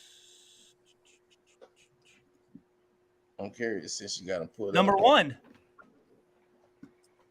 450. Give it. They're averaging 28.1 points per game, averaging 110 rushing yards per game, 389 total yards per game, 450 total points. So we had the number one. We had the number one offense that year. So you had the number one offense going against the number one defense. Mm-hmm. Sixth ranked rushing defense, and at 110 yards, it was anybody rushing at a higher clip per game than that, or was that up there? So we were our rushing game. Our rushing game was ranked at, let's see, fucking like 1, 2, 3, 4, 5, 6, 7, 8, 9, 10, 11, 12, 13, 14, 15, 16, 17, 18th in the league for rushing defense, going up against the number 6 tied, or with really 5th rushing offense, 18th rushing offense with the Raiders, up against the sixth rushing defense. So you think they're going to run on Tampa? Well, I think you had a better shot to run. The key is what you couldn't do. The key is what you couldn't do was throw the ball every down with Warren Sapp and Simeon Rice hunting. But here's also the deal, though. What was the score at halftime? I don't remember the score at halftime. I know in the second half it got out of control. I want to say it was like 21-3 at the half. So here's the deal. So okay, wait. We were up 3-0 in that game. But hold on. Here's the other deal, guys. Hold on. Let me take a look at this. Just break this shit down. So Tony, where the fuck is the quarter by scoring here? What the fuck? So we're all half now. Okay. 3 at the half. I was close. So here you go. So it was 3-3 at the end of the first. And then they scored 17 points in the second quarter. So you know what? We had to pass. We couldn't afford to run. They took it that took it away. You're down 20 to 3. We didn't run in the first half either, though. They went up, dude. They're up 20 to 3 on you. You gotta score a point.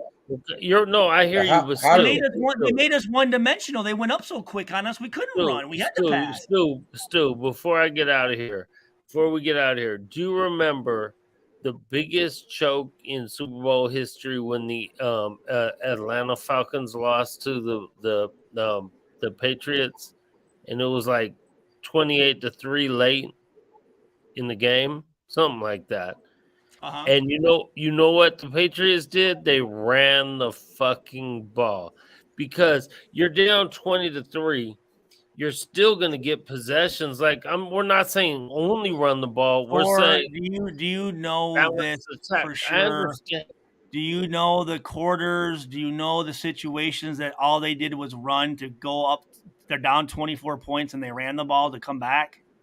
They ran the ball a lot. Bro. You say ran the ball a lot. That's not a real finite number on what it was. Like, do you actually know what the run pass ratio in that last half of the game was? I do not know the run pass ratio, but I know it was better than when all we did was throw the ball every goddamn time, and they were coming with Warren Sapp and them and just coming after us and killing us. And we already have Gannon who's having a bad game. You're hedging on the fact that your number 16th or 18th rush offense is going to be able to run the score up on the NFL's number one defense and number 5th overall. You have got to keep it balanced. You have to keep it balanced. You cannot be one-dimensional. I don't care what it is. My Warriors are struggling right now. You know why? Because we're not going to the hole. We're fucking shooting too many threes. You have to realize teams will take out of game. In all sports, you can't be one-dimensional. That's all. So if you can't run the ball, you're going to keep running the ball? I mean, it's some Hey, well, look, not in that at Super some Bowl, point. in that What's Super that? Bowl, the first drive, we went 7 plays that first drive and got a field goal. In the next, I want to say, was it 6 drives? We literally went 3 and out in every drive. In every drive after the first field goal drive, the next drive we went 3 plays and punted. The next drive we went 3 plays and punted. The next drive we went 3 plays to interception. Next drive 3 plays interception. Next drive 3 plays punt. The next drive 6 plays punt. And then that was the end of the first half. That was our first fucking 7 drives of the first field goal, punt, interception, punt, and all of them were 3 plays. Is fucking sad. 3 plays, 3 and outs. Yeah. Because that was a fucking badass motherfucking defense. What do you want him to do? That's This what I'm And remember, something. they're gonna run with a backup center. Right. that Are you helped serious? kill What them. the fuck? Right. They But couldn't obviously, It's not that they okay, chose. It's not that they chose not to. They couldn't. they You can't squeeze didn't blood out of a try. turnip. They did not try. So How many rushes did they have? Hold on here. Let's take a look. How many rushes I did they know. have in the first half? Here you know. go. Let's see. Where can I see fucking what's this? Okay. Let me see. Where the fuck is the First half, second half. full play-by-play? Okay, here we go. All right. Let's see. Okay. All plays scoring. Okay. Made field goal kickoff. Okay. Well, no, motherfucker. Show me the goddamn. Okay. Rich Gannon, pass right. Rich Gannon, pass incomplete. Rich Gannon, pass left, complete. Charlie Garner rushed. Gannon rushed. Sack. Sebastian. Okay. Tampa, kickoff. Okay, here we go. Let's see what this is. Complete to Charlie Garner, 6 yards. Passing complete, sacked, punt. Okay. Zach Crockett, rush right, 4 yards. Zach Crockett, rush right, 2 yards. Passing complete, punt. So right now you have, let's just take a look. You have pass, rush. So that's 4-2. You put in here, you look at 4-2, 6-3, 4, 5, 7, 4, 5, 7, punt, interception, 4, 5, 7, 8, 6, okay, 6-8, run to pass, 6 plays, pass, 9, 7, 10, 8, 11, 12, okay? So that's 8-12. So I mean they were trying to, it's not like they weren't running it. They're running it every series. They're just not able to get, every series, okay, this one they didn't run it at all. They tried to pass it, but right now they're down 20-3. So of course they're gonna fucking start passing it. You know what I'm saying? Like, I mean, I hear you. I do. I don't know. We fucking whatever we were doing wasn't working. So And And Yeah, legit, our man, system. Robinson didn't want to own one. It just, it is what it is. like I'm saying, you guys are really giving zero credit to Tampa and what their team was able to do. Like you're saying the only reason they lost is because we fucked up. No, those motherfuckers came out and beat the shit out of us. You know what I'm saying? Like, why can't they? Why is it just that? It ain't that they fucking do. They made it so we couldn't run. They made us one dimensional. And then when they did try to throw it, we were sacking them or it was a pick. I mean, there was three picks returned for touchdowns in that game. I don't know. That's because their DBs were making some motherfucking balling plays, and their D line was up fucking Gannon's fucking ass, and he was making bad decisions. Yeah. All right. Well, it's bringing back bad memories anyway. It's not like we had the number one rush defense or number one rush offense in the NFL when we went up against the fucking some team that was 25th in the NFL for rushing. We were 16th against the fucking number 5 rushing defense, number 1 pass defense, number 1 overall defense. Fucking Simeon Rice, Warren Sapp, fucking Corey Ivy.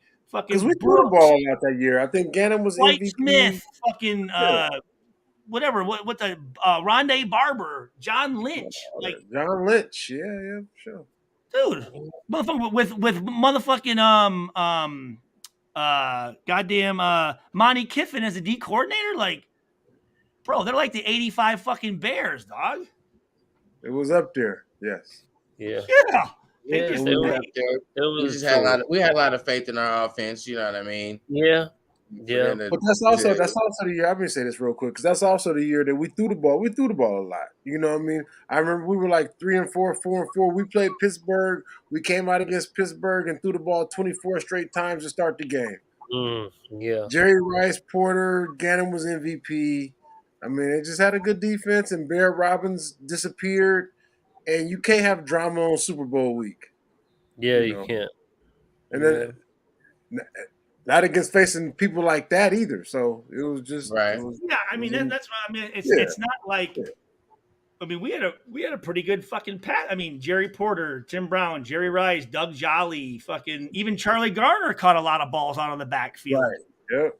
You know what I mean? So like, it wasn't like we didn't throw the motherfucking ball. Like shit, we threw it again.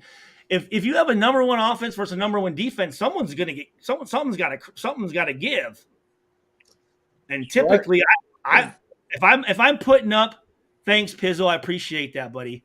If I were to put my money on number 1 offense versus number 1 defense, I'm going with defense all day, dog. Yeah, defense wins championships. You know, in a lot of cases, it ended up happening last year. The number 1 offense pretty much stomped out what was Philly ranked number 2 overall defense in the NFL. Philly was. They got stomped out. I mean, I want to say not stomped out, but you know that offense. I was gonna say I thought the game was pretty close, wasn't it? Yeah, but it came down to the last. It came down. It came down. It's hard to hold Kansas City down, and Philly didn't score as much as they needed in the second half. That was the factor, though. That was the factor. Sure. And you could say, I mean, but you can look at it both ways, right? You can say, well, give props to Kansas City's defense, right? They held Philly's offense from scoring, and but ultimately, it's kind of like it's two sides of the same coin. You can say defense wins, or you can say offense. Like, was it that Kansas City's offense was just that much more potent? They made that one more play than Philly's defense, or was it the fact that Kansas City's defense was able to hold Philly's offense, who was supposed to be pretty good as well, right, and hold them down to not scoring in the second half, right? So whatever story you want to look at, you feel me? But it doesn't hurt to have a quarterback like Mahomes, right? or so no, that definitely don't hurt. Oh no, yeah, absolutely, yeah. Philadelphia had the number 2 overall defense. Wait, no, sorry, in the playoffs and in the regular season. Yeah, Philly had like 70 sacks. I don't think they sacked Mahomes once or something. It was something crazy. Right. Something crazy. Yeah, they had 70 sacks. But also, the NFC was fucking garbage, really. And the NFC East specifically wasn't very fucking good. And you saw that how they were rolling through motherfuckers, and then when they met up with a motherfucking team, they weren't doing that shit. You know what I mean? Couldn't hold them, yeah. Yeah, like 70 sacks and then to go in and not get fucking like, what the fuck, dude? You know what I'm saying? And So that's crazy, right? That's what I'm saying. Just in that, that's a microcosm of just that one. There's a top defense, but they come in to see this offense and they couldn't even pinch. Did you at least pinch the bitch? You know what I mean? Like, you know. see, and that's the thing too, is you can. That's the funny thing about statistics is you can fucking take the same numbers and prove opposite fucking points depending on how you fucking pick utilize and move the numbers. how you lay it out there and what your presentation's about, right? Like the same motherfucking numbers, you can prove two opposite fucking points. So, hey, numbers never lie, but we can make them say whatever we want. Right. That's very fucking very fucking true. Ain't that the duality of our team last year, right? It's like the argument of, okay, whose fault was it? Was it the fault of when our defense held teams to nothing in the first half and our offense scores points in the first half, right? And then it comes to the second half, the offense doesn't score no points and the defense allows a team to score all the points. So then it's like the blame game was the defense fault because we had a 20-0 lead and they let the other team come back. Well, the offense, you scored your 20 points in the first quarter and didn't score another fucking point the whole rest of the game. Well, also, too, you're doing 3 and outs, bad field position. You're punting. Your defense is out there a lot. They're working on a small field. Turnovers. Turnovers. Exactly. And that's the thing again. Like, you can look at it and go, well, yeah, but look at the defense. It's like, well, yeah, but what positions were they put in the offense? Like, it's crazy. Everything is connected. You know what I'm saying? Like, which is why the argument is ridiculous because this is the ultimate team sport. And even in my stances sometimes, right? Just to even think about it as a player, bro. I played football my entire life, right? Coached and all this shit. It's the ultimate team sport. That's why I love it, dude. That's why I love it, dude. Because it takes everybody is on everybody, man. It all has to be cohesive for the shit to work, man. Like everybody. And here's the deal: you could have motherfucking on that field 10 and a half motherfuckers playing it goddamn perfect, and one dude's just kind of tricking off, and they'll find that motherfucker and lose it for everybody. Yeah. You know what I'm saying? Like, that's fucking shit. Like, that's why you build that bond, because like literally, like, to win that shit, like, bro, like it's like, you know that I couldn't do it without you. And you know what I'm saying? Like, and that's why like in losses, like it, like regardless of how well somebody played, at the end of it, you say it wasn't good enough to win the game. Like, I balled out, but I still didn't do enough to fucking win that bitch. I could have done more. I could have done something more, right?